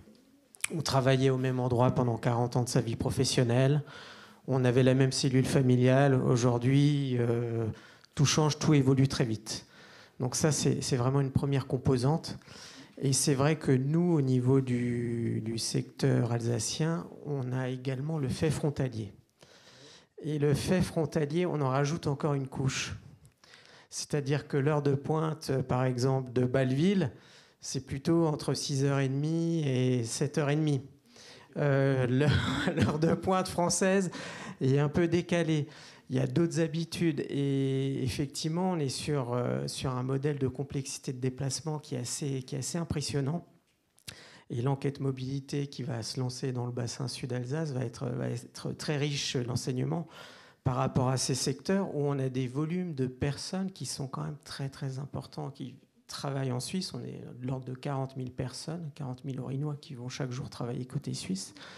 Donc ça va être intéressant de voir quel impact ça a sur la mobilité quotidienne de ces personnes. Comme vous le disiez, elles ne font pas que travailler. Donc, où elles consomment, comment elles s'organisent, est-ce qu'elles ont tendance à rester dans un tunnel ou est-ce qu'elles interagissent?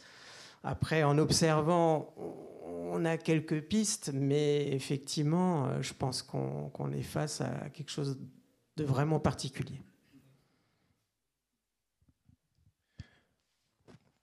Merci de ce témoignage, plutôt, je pense. Oui, Pierre? Je ne sais pas si c'est une question, mais je trouve que pour le transport public, c'est un redoutable défi. Parce qu'en fait, c'est le défi de la flexibilité, de l'adaptabilité. Et quel est l'objet que, bien entendu, dont on récuse de plus en plus par ses impacts et ses externalités négatives, qui a le plus de flexibilité, c'est la voiture individuelle. Donc j'allais dire, ça montre bien à quel point, bien sûr, il faut offrir, mais ce que vous dites invite quand même à une révision un peu fondamentale sur la façon dont on peut construire une offre de transport pour qu'elle réponde à cette exigence. J'en rajouterai un. Je le dis en même temps à côté du vice-président en charge des mobilités à l'Eurométropole, la question, par exemple, du CERM. Il y a non seulement le service, mais il y a aussi l'assurance que le service fonctionne tous les jours. Quand on a une salariée à la DEUS, je dirais, eh bien, elle a un jeune enfant. Pourtant, familialement, elle serait plutôt proche de la SNCF. Et malgré tout, elle prend la voiture parce qu'elle dit « je ne suis pas sûre de pouvoir récupérer mon enfant parce que de temps en temps, il y a des interruptions de service. Et je n'ai pas envie que ce soit la directrice me convoque parce qu'elle n'est plus accueillie. » Donc, il y a non seulement de la flexibilité, mais il y a une garantie de service qui est, à mon avis, essentielle par rapport à tous ces défis. Pareil, si on a une vieille maman à prendre en charge, ben, il faut être là. Je veux dire, elle nous attend. On ne peut pas se permettre de dire, ben, tiens, aujourd'hui c'est grève, ben, je ne peux pas. Aujourd'hui, le caténaire à la ligne aérienne de contact, ben, elle est morte, donc il n'y a pas de service, il n'y a pas de train. Comment on fait?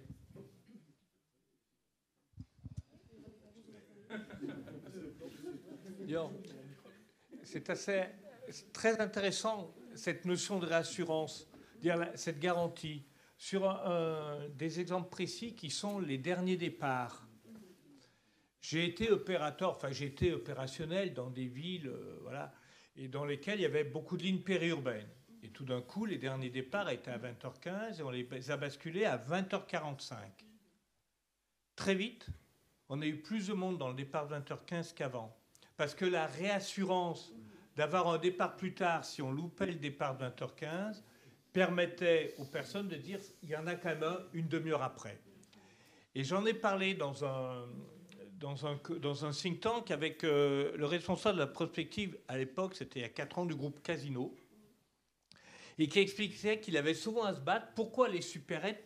Il me disait, on me dit souvent, mais pourquoi les supérettes, voilà, ferment pas à 21h plutôt que 22h? Il dit, mais quand je ferme à 21h, j'ai moins de monde entre 20h et 21h qu'avant. C'est-à-dire que parce que effectivement, je vais faire mes courses ailleurs, je me débrouille autrement, mais je ne vais plus à ce moment-là. C'est-à-dire qu'en fait, cette notion de réassurance, qui est quelque part liée à cette garantie que tu évoques, c'est sûr que c'est super important. Vraiment, c'est quelque chose de très, très important. Alors, voir l'invisible, Benoît, je te laisse lancer le... On a effectivement construit une deuxième partie plus rapide, c'est vrai. Ça me rassure.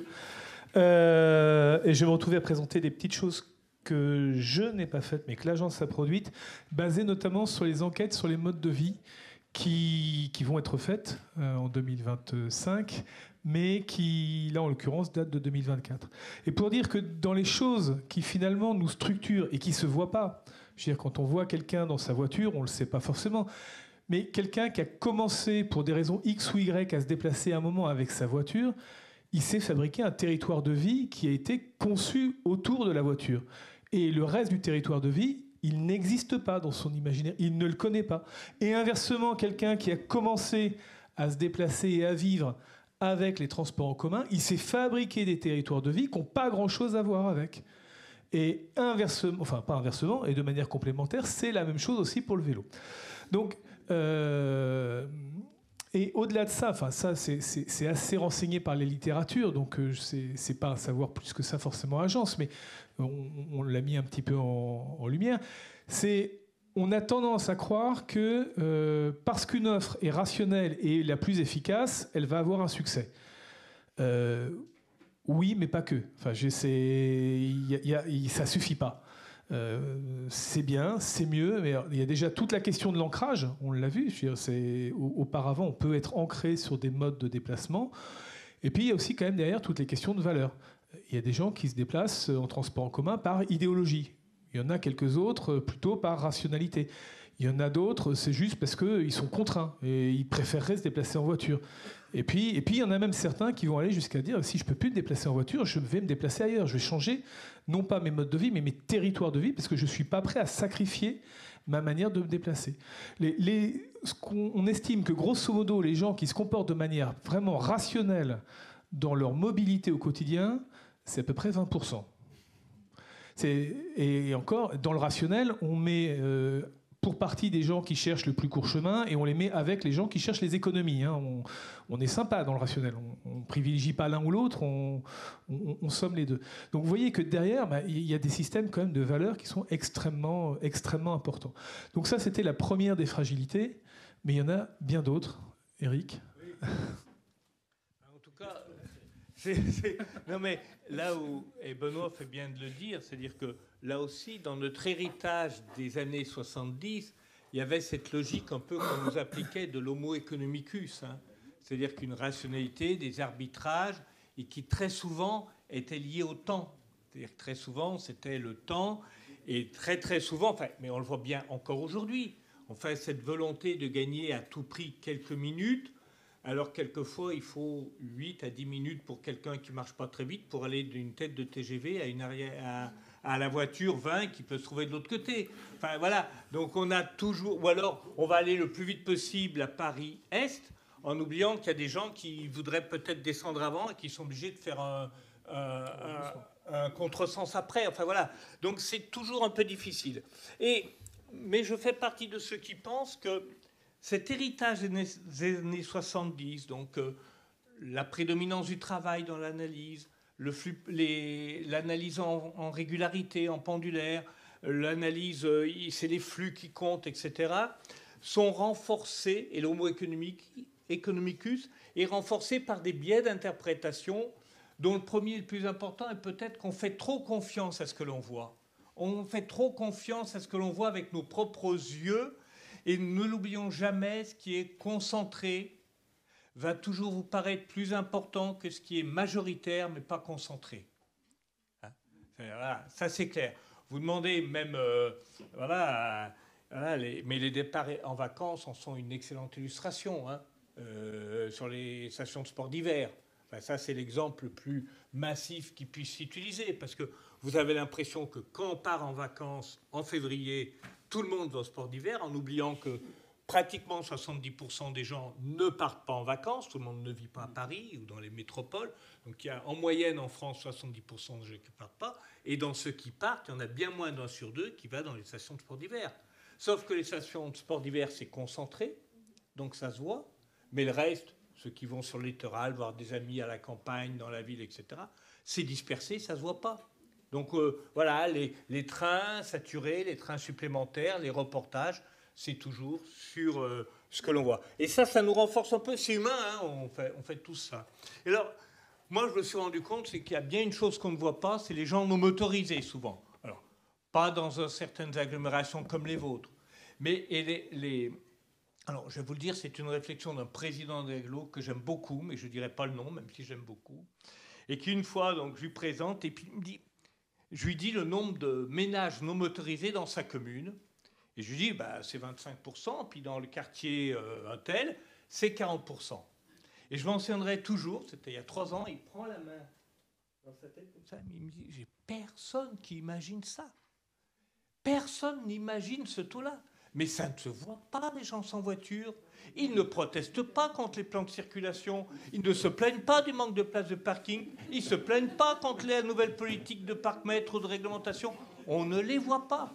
Et le nombre de fois où j'ai fait des interventions, en particulier dans des villes moyennes, et je m'en souviens d'une en particulier, dans 5 villes moyennes de la région, on va dire Bourgogne-Franche-Comté, j'ai eu 5 appels. J'étais dans une des villes, et j'avais 5 autres présentations en visio, avec à chaque fois un correspondant de Queulys.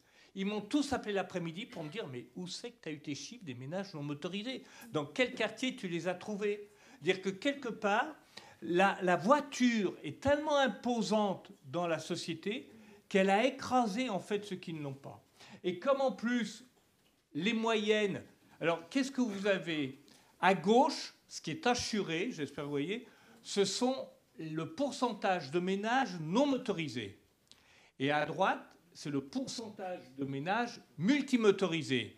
Et Pierre l'a bien rappelé, hein, l'enjeu, c'est pas simplement... Enfin, c'est comment c'est ça qui offre la liberté. Donc, comment on peut trouver des alternatives? À la fois, j'ai le choix de ne pas avoir de voiture sans être assigné à résidence. Ça, c'est vraiment comment je peux offrir le choix et comment je peux offrir le choix éventuellement de ne pas être multimotorisé.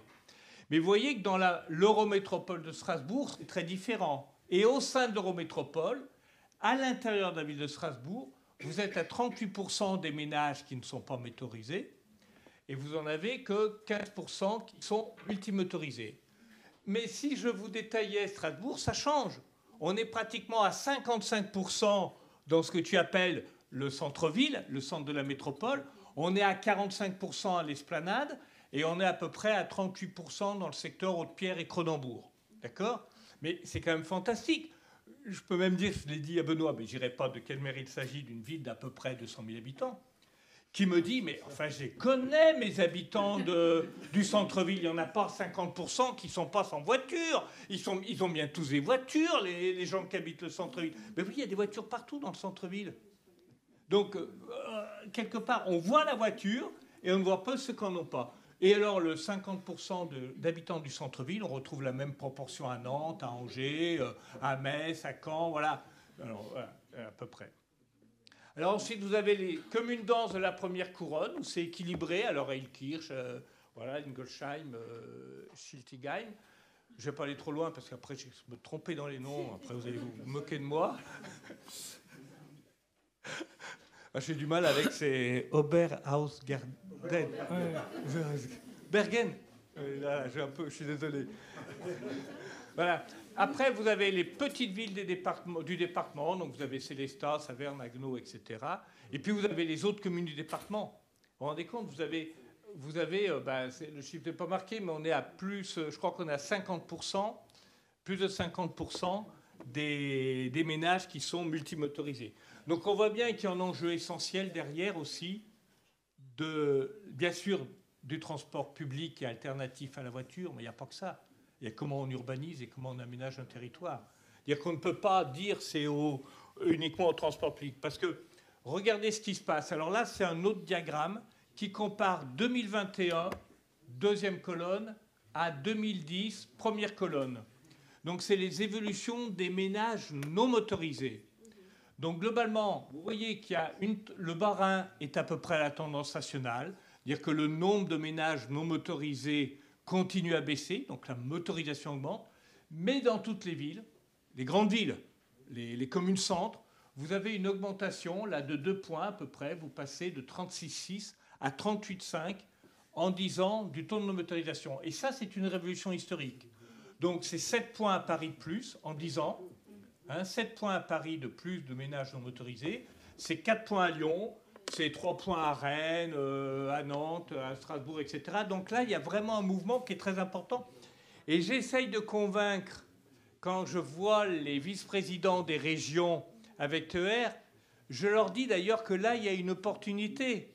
Dire que TER, ce n'est pas simplement d'amener des gens vers les grandes villes, c'est aussi de permettre aux habitants des grandes villes qui ont fait le choix de ne pas avoir de voiture, de pouvoir se déplacer à l'extérieur, y compris le week-end, pour que, un, ils continuent à résider en ville, et que, deux, ils continuent éventuellement à avoir une mobilité vertueuse, combinant vélo, mais le TER en fait partie, avec ou pas vélo d'ailleurs, mais je ne vais pas rentrer là-dedans.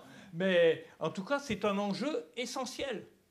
Hein, et là, globalement, voilà, on voit bien que c'est un peu nouveau.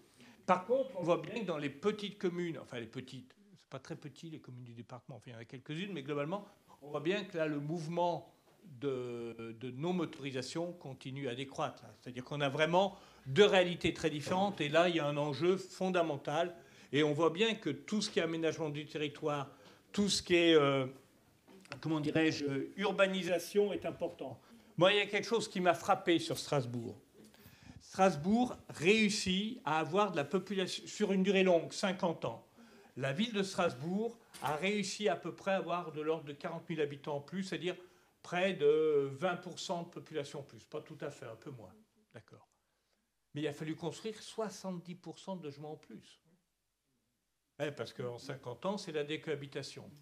Mais il faut savoir que des villes comme Bordeaux, comme Grenoble, comme Lyon, sont toujours un peu en dessous de leur population de 1968.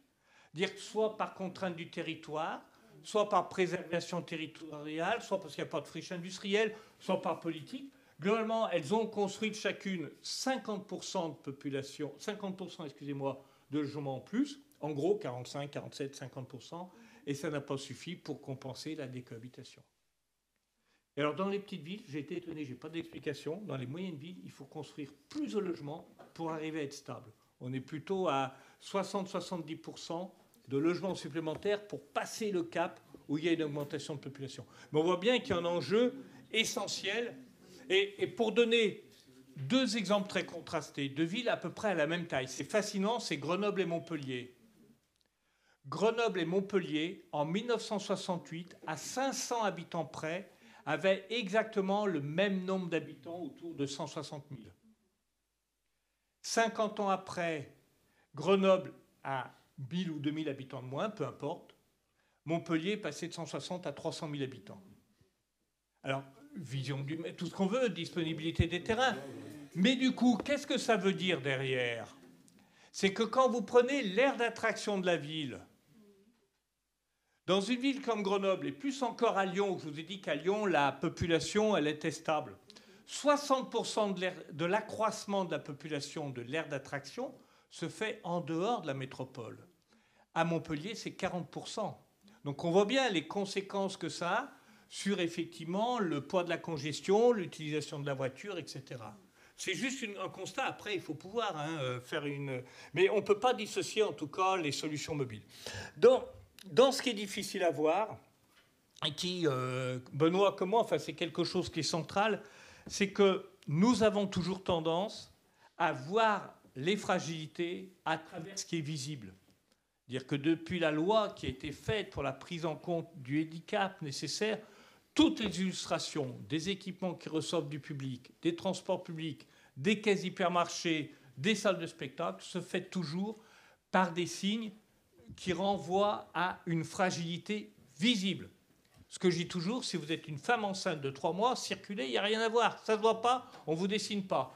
Donc, globalement, aujourd'hui, vous avez à peu près 90% des fragilités, physiques ou autres, qui, globalement, ne se voient pas et qui, en même temps, qu'on n'a pas envie de dévoiler. Donc, qu'on avance en âge ou que l'on soit malade, ou peu importe, qu'on ait une fragilité, etc., si elle ne se voit pas, tous les témoignages que l'on a par ethnosociologie, la quasi-totalité des gens vous disent « Ah non, mais moi, je n'ai pas envie de demander de carte. Si je ne peux pas, je n'ai pas demandé de carte. Non, je n'ai pas envie. Ah non, et puis, je n'ai pas envie de clamer sur les toits mon truc. Non, non, on veut des trucs. On veut qu'on fasse attention à nous, mais on ne veut pas avoir à le dire. » Et notamment, quand vous regardez ça, moi, je suis frappé. Alors, le Bas-Rhin est plutôt en haut. Vous avez presque une personne sur 4 de plus de 15 ans qui est dans le protocole des affections de longue durée de la sécurité sociale. Pardon ? C'est énorme. En moyenne en France, c'est 1 sur 5. Là, c'est un peu plus en Allemagne, en Alsace. Dans le Bas-Rhin.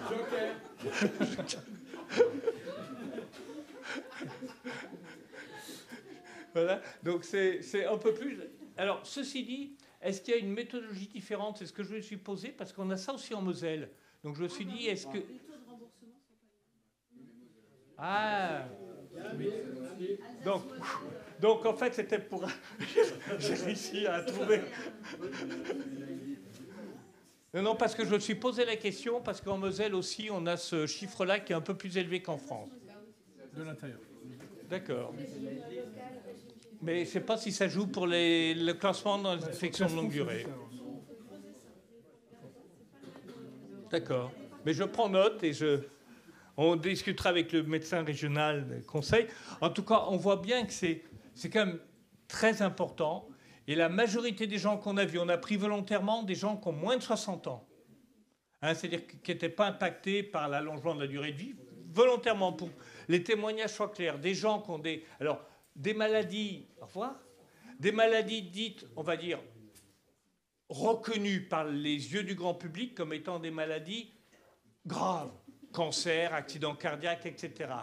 Des maladies où on ne sait pas trop. Diabète, quand on ne connaît pas quelqu'un autour de soi. Ah bon, ça fait des évanouissements. Ah bon, il y a des risques oculaires. Ah bon, on ne le sait pas forcément. Celles qui sont incomprises. On sait, ouais, tu te bouges un peu, ouais, tu es dépressif. Hein, ou tu as mal au dos. Ouais, bah, qui n'a pas mal au dos aujourd'hui? Bon, voilà, les céphalées pour les femmes. Terrible. Enfin, les migraines, tout ça, c'est... Voilà. Et puis ensuite, ce qui relève de l'ordre de l'intime, ce qui vous rend votre mobilité impossible parce que vous avez besoin d'aller aux toilettes. Et vous avez les témoignages des gens qui vous disent, mais qui vous le disent au bout d'une heure et demie. Ils vous le disent pas comme ça. Ils vous disent d'abord qu'ils préfèrent leur voiture, c'est plus pratique. Et au bout d'une heure et demie, ils vont dire, ouais, mais dans les parkings publics, il y a souvent des toilettes, alors que dans les hubs de transport public, il n'y en a pas. Alors je ne vous parle pas de grandes régions comme Île-de-France, où il n'y a même pas de toilettes dans les nouvelles rames qui ont été mises en service, alors que les trajets peuvent durer plus d'une heure. Est-ce qu'on imagine un TGV Paris-Lille sans toilette? Mais ça, c'est un autre débat. Mais bon, c'est quand même compliqué. Et puis, vous avez tout ce qui relève vraiment de l'ordre de l'intime. Donc, je vous ai dit, le truc des toilettes, avec pour les femmes qui sont plus touchées, je suis désolé, les hommes, à la fois par les infections urinaires et par le fait que les aménagements qui sont toujours pensés essentiellement par des hommes, font qu'il y a toujours l'incapacité de faire en sorte qu'une femme qui aille aux toilettes ne soit pas traitée dans les mêmes manières équitables que les hommes et qu'il y a toujours une inéquité dans les aires de service, dans les salles de spectacle, y compris dans des salles qui sont faites ou des aires de service qui sont récentes. Voilà. Et puis il y a tout l'ordre de l'intime, qui est les problèmes de prostate, les problèmes d'endométriose pour les femmes ou de ménopause. Et là, voilà, il y a des témoignages qui sont étonnant, quoi. C'est-à-dire qu'on n'imagine pas, comme les gens n'en parlent pas, ben de l'autre côté, quand vous n'êtes pas concerné par ces problèmes, ben vous ne pouvez pas les deviner. Vous ne savez pas ce que ça veut dire. Vous ne savez pas. Alors après, il faut qu'effectivement, peu importe, que quelqu'un qui est... Nouvelle Obs a sorti il y a 2 semaines, 3 semaines, une couverture sur la maladie de Parkinson, en disant à quel point les gens n'osent pas en parler. Et donc, il y a un retard diagnostique. Parce que puis il y a un peu un déni de la maladie, parce que comme c'est neurologique, c'est pas facile à dire, etc. Et qui connaît les symptômes à part le tremblement? Vous savez pas. Vous savez pas que quelquefois c'est la difficulté à mettre un pied devant l'autre et qu'il vous faut un obstacle pour que vous compreniez, hop, le cerveau réembraye et que vous pouvez vous remettre à marcher. Il y a plein de symptômes comme ça. Et dans toutes les maladies, c'est pareil. Donc ça, c'est essentiel. Et c'est à la fois une problématique de dire comment on doit être bienveillant et accueillant pour les gens qui avancent en âge, qui sont dans... Alors, gens qui avancent en âge ou personnes malades, c'est le même discours. On n'a pas envie d'être traité à part. Donc, à nous de trouver les fils rouges pour que la ville soit plus accessible, la mobilité pour tout le monde.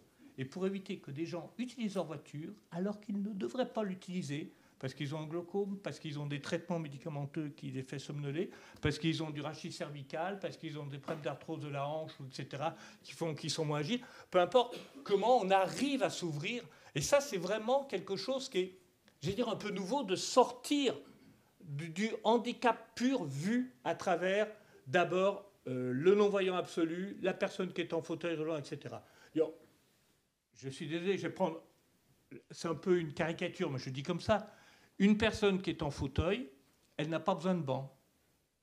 Donc si on voit le handicap qu'à travers la personne qui est en fauteuil roulant, on ne traite jamais la problématique de la fatigabilité qui concerne pratiquement 4 adultes sur 10. Parce que, soit de manière provisoire, soit de manière définitive. Et donc ce raisonnement-là, il faut qu'on s'arrête, c'est ça? Il va falloir accélérer. Bon. Je m'arrête. Et donc ce raisonnement-là, on peut l'appliquer pour... Alors, les femmes, on en a parlé, c'est-à-dire ouvrir dans les écoles d'ingénieurs, quand vous prenez les photos des promotions des années de 77, 80, etc. et avant, il y avait une femme éventuellement sur 30 hommes. Et même aujourd'hui, dans les études d'ingénieurs, ce sont essentiellement des hommes. Et on peut penser, ça ne veut pas dire que ça résoudrait tout, mais on peut penser qu'en tout cas, que ça explique une partie des choses. Et voilà, enfin, voilà, la mobilité genrée, c'est une réalité. Donc les personnes qui sont malades, les enfants et les adolescents, il y a des études qui ont été faites par des agences urbanistes qui disent que la moitié, vous prenez les parents qui accompagnent les enfants à l'école, la moitié d'entre eux n'étaient pas accompagnés par leurs parents. Qu'est-ce qui fait que les territoires soient devenus hostiles aux enfants alors qu'il y a moins d'agressions, alors qu'il y a moins de circulation automobile, alors qu'il y a beaucoup moins d'accidentologie aujourd'hui? Enfin, je vous rappelle quand même qu'on est passé au maximum par 18 000 morts par an, par violence routière, quoi. On est aujourd'hui à autour de 3 500, quoi. Donc, qu'est-ce qui fait que les enfants ne soient pas... Bien sûr, les personnes ont des difficultés avec la langue, les codes, avec le digital. Mais quelle instance, si je reprends le professeur de philosophie de l'Université de Louvain, que j'aime beaucoup, là, qui a écrit un livre sur la tyrannie des modes de vie, et qui dit, mais quelle est l'instance démocratique qui a dit qu'il fait un rouleau compresseur pour imposer le digital avec une telle brutalité à tout le monde?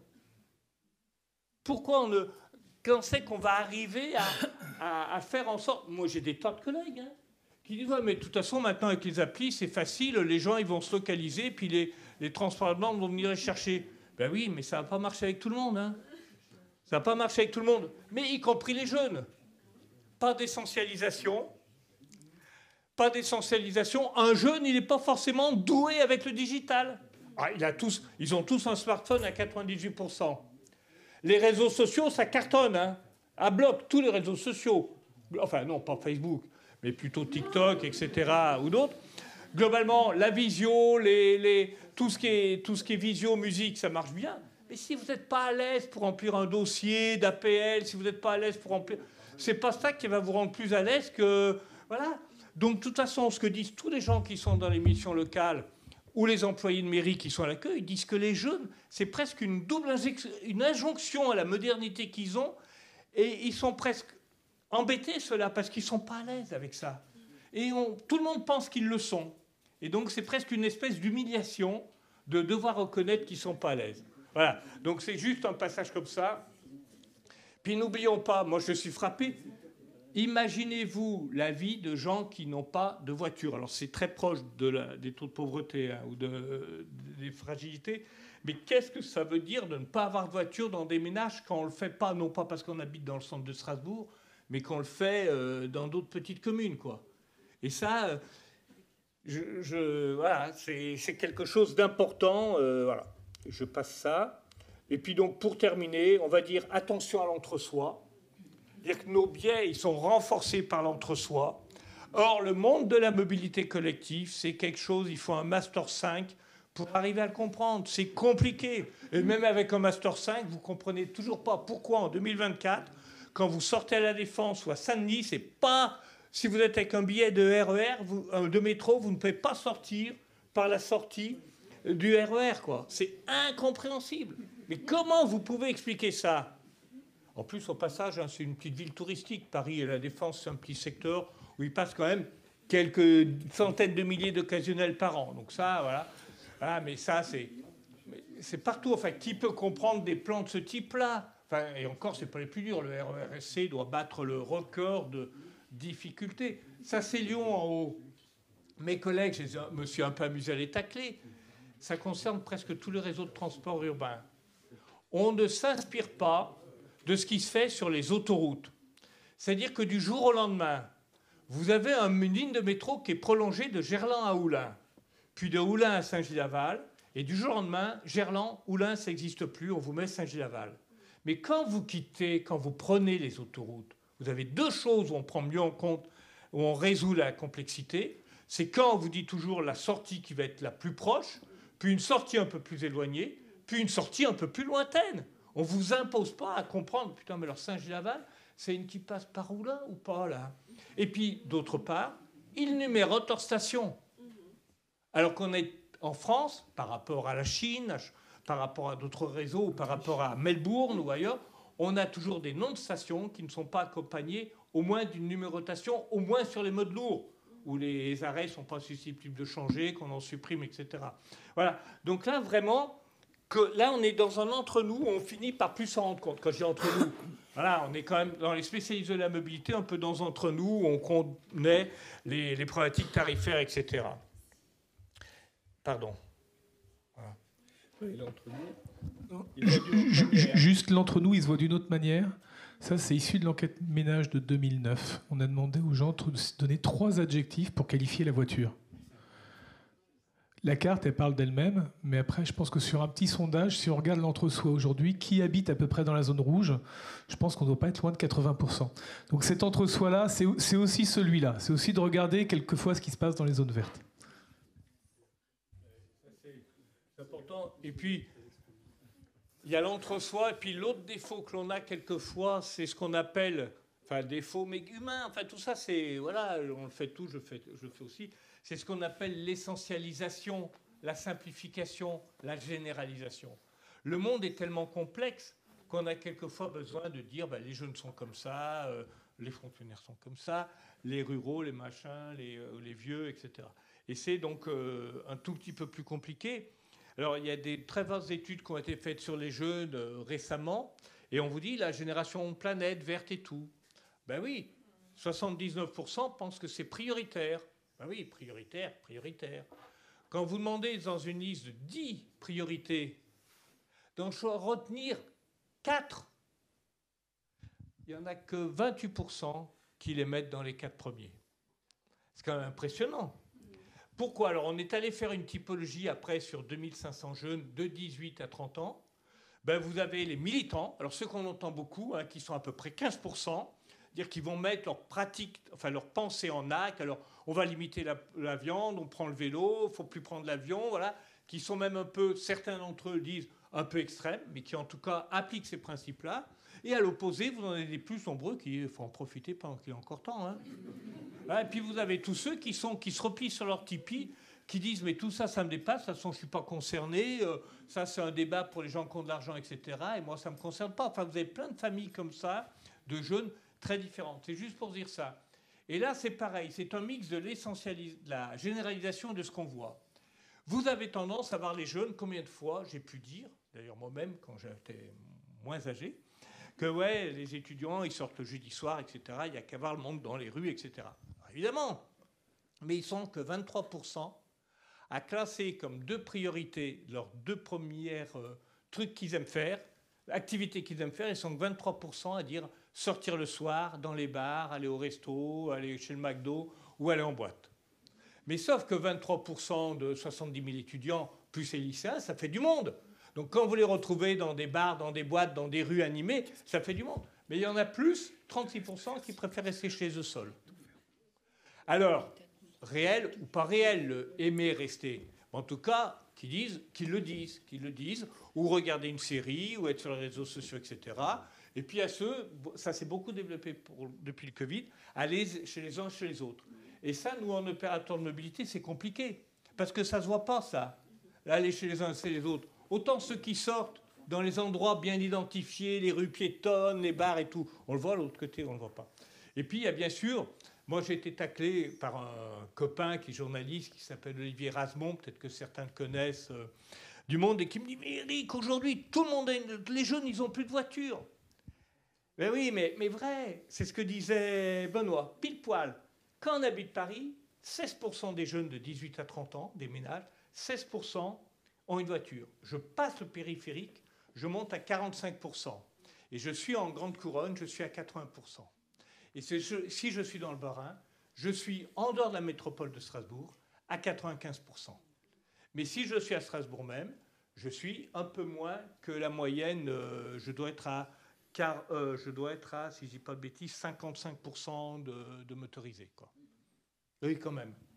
Et alors, quand même. Hein. Donc, c'est intéressant de voir ça. C'est que, attention de ne pas tout voir de sa fenêtre. Et l'essentialisation, c'est pas rien. Alors là, ceux qui m'ont vu, c'est un discours que je tiens depuis plusieurs années aussi. Hein. Il y a plus de temps à vivre quand on arrive à la retraite que de la maternelle, que du berceau, que de la crèche à la 8e année de médecine. Et je répète cet exemple-là. Quand vous vous adressez à un étudiant en médecine, vous ne lui dites pas de ne pas faire de toboggan s'il n'est pas accompagné par ses parents. Vous ajustez votre discours, votre méthode, selon que c'est la petite enfance, selon que c'est l'enfance, l'adolescence ou les étudiants. Et en fait, on met tout. Alors maintenant, je peux dire les vieux. Depuis qu'Antoine de Caunes a lancé le magazine qui s'appelle Vieux et qui revendique le mot vieux, je suis un peu moins gêné pour le dire, pour contrebalancer le magazine Notre Temps. Voilà. Donc, où il parle d'autres types de problèmes, sans tabou, etc. Et c'est pour ça. Et donc, c'est juste pour dire qu'on met tous les gens dans la même catégorie, alors qu'en fait, selon qu'on est, on dit les cadras, les quinquas, les sexas, les septas, etc. Alors là, je ne fais pas tout. Vos problèmes de santé, ben, c'est différent d'un individu à l'autre. Mais globalement, plus on avance en âge, plus en général on en a. Alors, c'est très inégal selon les gens, hein. L'audition, la vue, l'arthrose, c'est très inégal. Mais globalement, on est un petit peu moins en forme. Alors, on peut plus s'entretenir, etc. Mais l'âge a un sens, quand même. C'est par rapport à l'effet de génération. Dire que ça, vraiment, ça vous forme des gens qui n'ont pas vécu la même chose tout le long, selon les années, quoi. Donc ça, c'est vraiment important, parce que selon qu'on a vécu en étant femme, sans avoir l'autorisation de travailler, si on n'est pas l'accord du mari, selon que j'ai fait la guerre d'Algérie, si j'étais un homme, selon que j'ai effectivement envahi les Champs-Élysées pour voir le concert qui a débordé le pouvoir du général de Gaulle à l'époque, parce qu'il n'y a pas de réseaux sociaux à l'époque. Hein. Il y a quand même 150 à 200 000 jeunes qui sont réunis place de la Bastille, je crois, de la Nation, pour aller voir un concert de Salut les copains totalement non prévu, etc. Donc voilà, c'est aussi ça. Ça, c'est des gens qui ont plus de 75 ans aujourd'hui. Hein. Alors tous ont été contemporains, par contre, de la voiture forte, de la voiture dans la société qui prenait une place importante. Et pour terminer, ne l'oublions jamais, les gens qui avancent en âge, d'abord, ils sont la continuité éventuelle de ce qu'ils ont été avant. Dire qu'arrêtons de les voir qu'à travers les yeux de leur âge qu'ils ont aujourd'hui, ils ont été une autre personne avant. Ils ont été mère ou père de famille, ils ont été peut-être sportifs de haut niveau, musiciens, tel métier, etc. Et arrêtons de les enfermer dans leur vécu d'aujourd'hui. On ne s'adresse pas à eux, voilà, ils sont autre chose, ils ont une vie derrière eux, etc. Ils ont été beaux ou belles, même si, voilà, ils ont pu être célèbres à un moment donné, etc. C'est important. Et ils se voient aujourd'hui comme étant moins âgés que ce qu'ils ont. Là, c'est une étude qu'on a faite avec la Poste il y a 5-6 ans, et je viens de vous redonner des chiffres, là, d'une étude qui est parue en 2024, et qui montre qu'à peu près, on est à peu près dans ces eaux-là, c'est-à-dire 80 se sentent comme 63 ans. Voilà, donc c'est ces éléments-là, donc ça nous paraît important, on termine là-dessus, de dire, voilà, c'est un défaut que l'on peut avoir, de trop généraliser, c'est vraiment important d'affiner nos analyses pour pouvoir répondre aux aspirations et aux besoins des gens dans le domaine de la mobilité. Et pas seulement, hein, voilà, c'est ce qu'on pouvait dire. Alors, on a été un peu plus long que...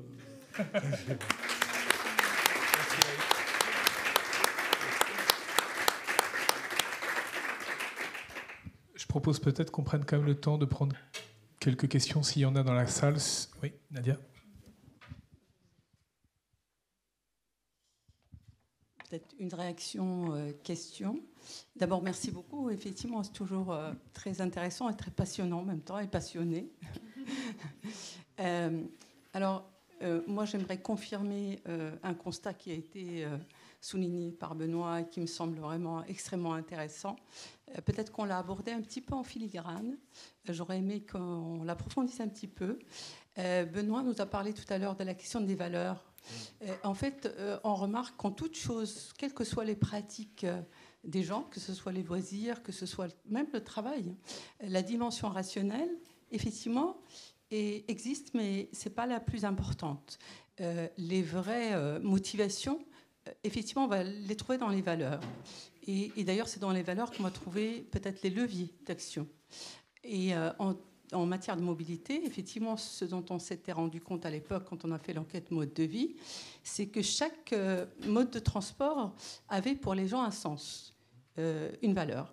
Et cette valeur-là, elle était des fois positive, des fois négative et parfois neutre. Et donc, la pratique est associée à une valeur. Et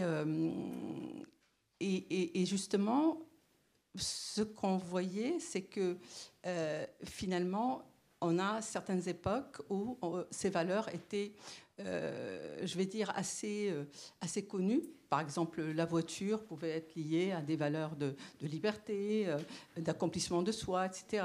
Les transports en commun, plutôt une valeur un petit peu négative d'échec peut-être, ou d'incapacité à pouvoir se payer la voiture, etc. Donc, et même le vélo. Et donc, ça nous a permis à l'époque de comprendre les pratiques des gens, mais aussi peut-être de voir sur quoi on pouvait agir. Et effectivement, le côté rationnel, on ne pouvait pas agir là-dessus. Alors ma question était, je ne l'ai pas beaucoup vue, c'est que si aujourd'hui on devait refaire ce travail-là, est-ce que ces valeurs finalement ont changé depuis 30 ans, 40 ans? Est-ce que la valeur voiture a changé? Est-ce que la valeur qu'accordent finalement les gens à la voiture?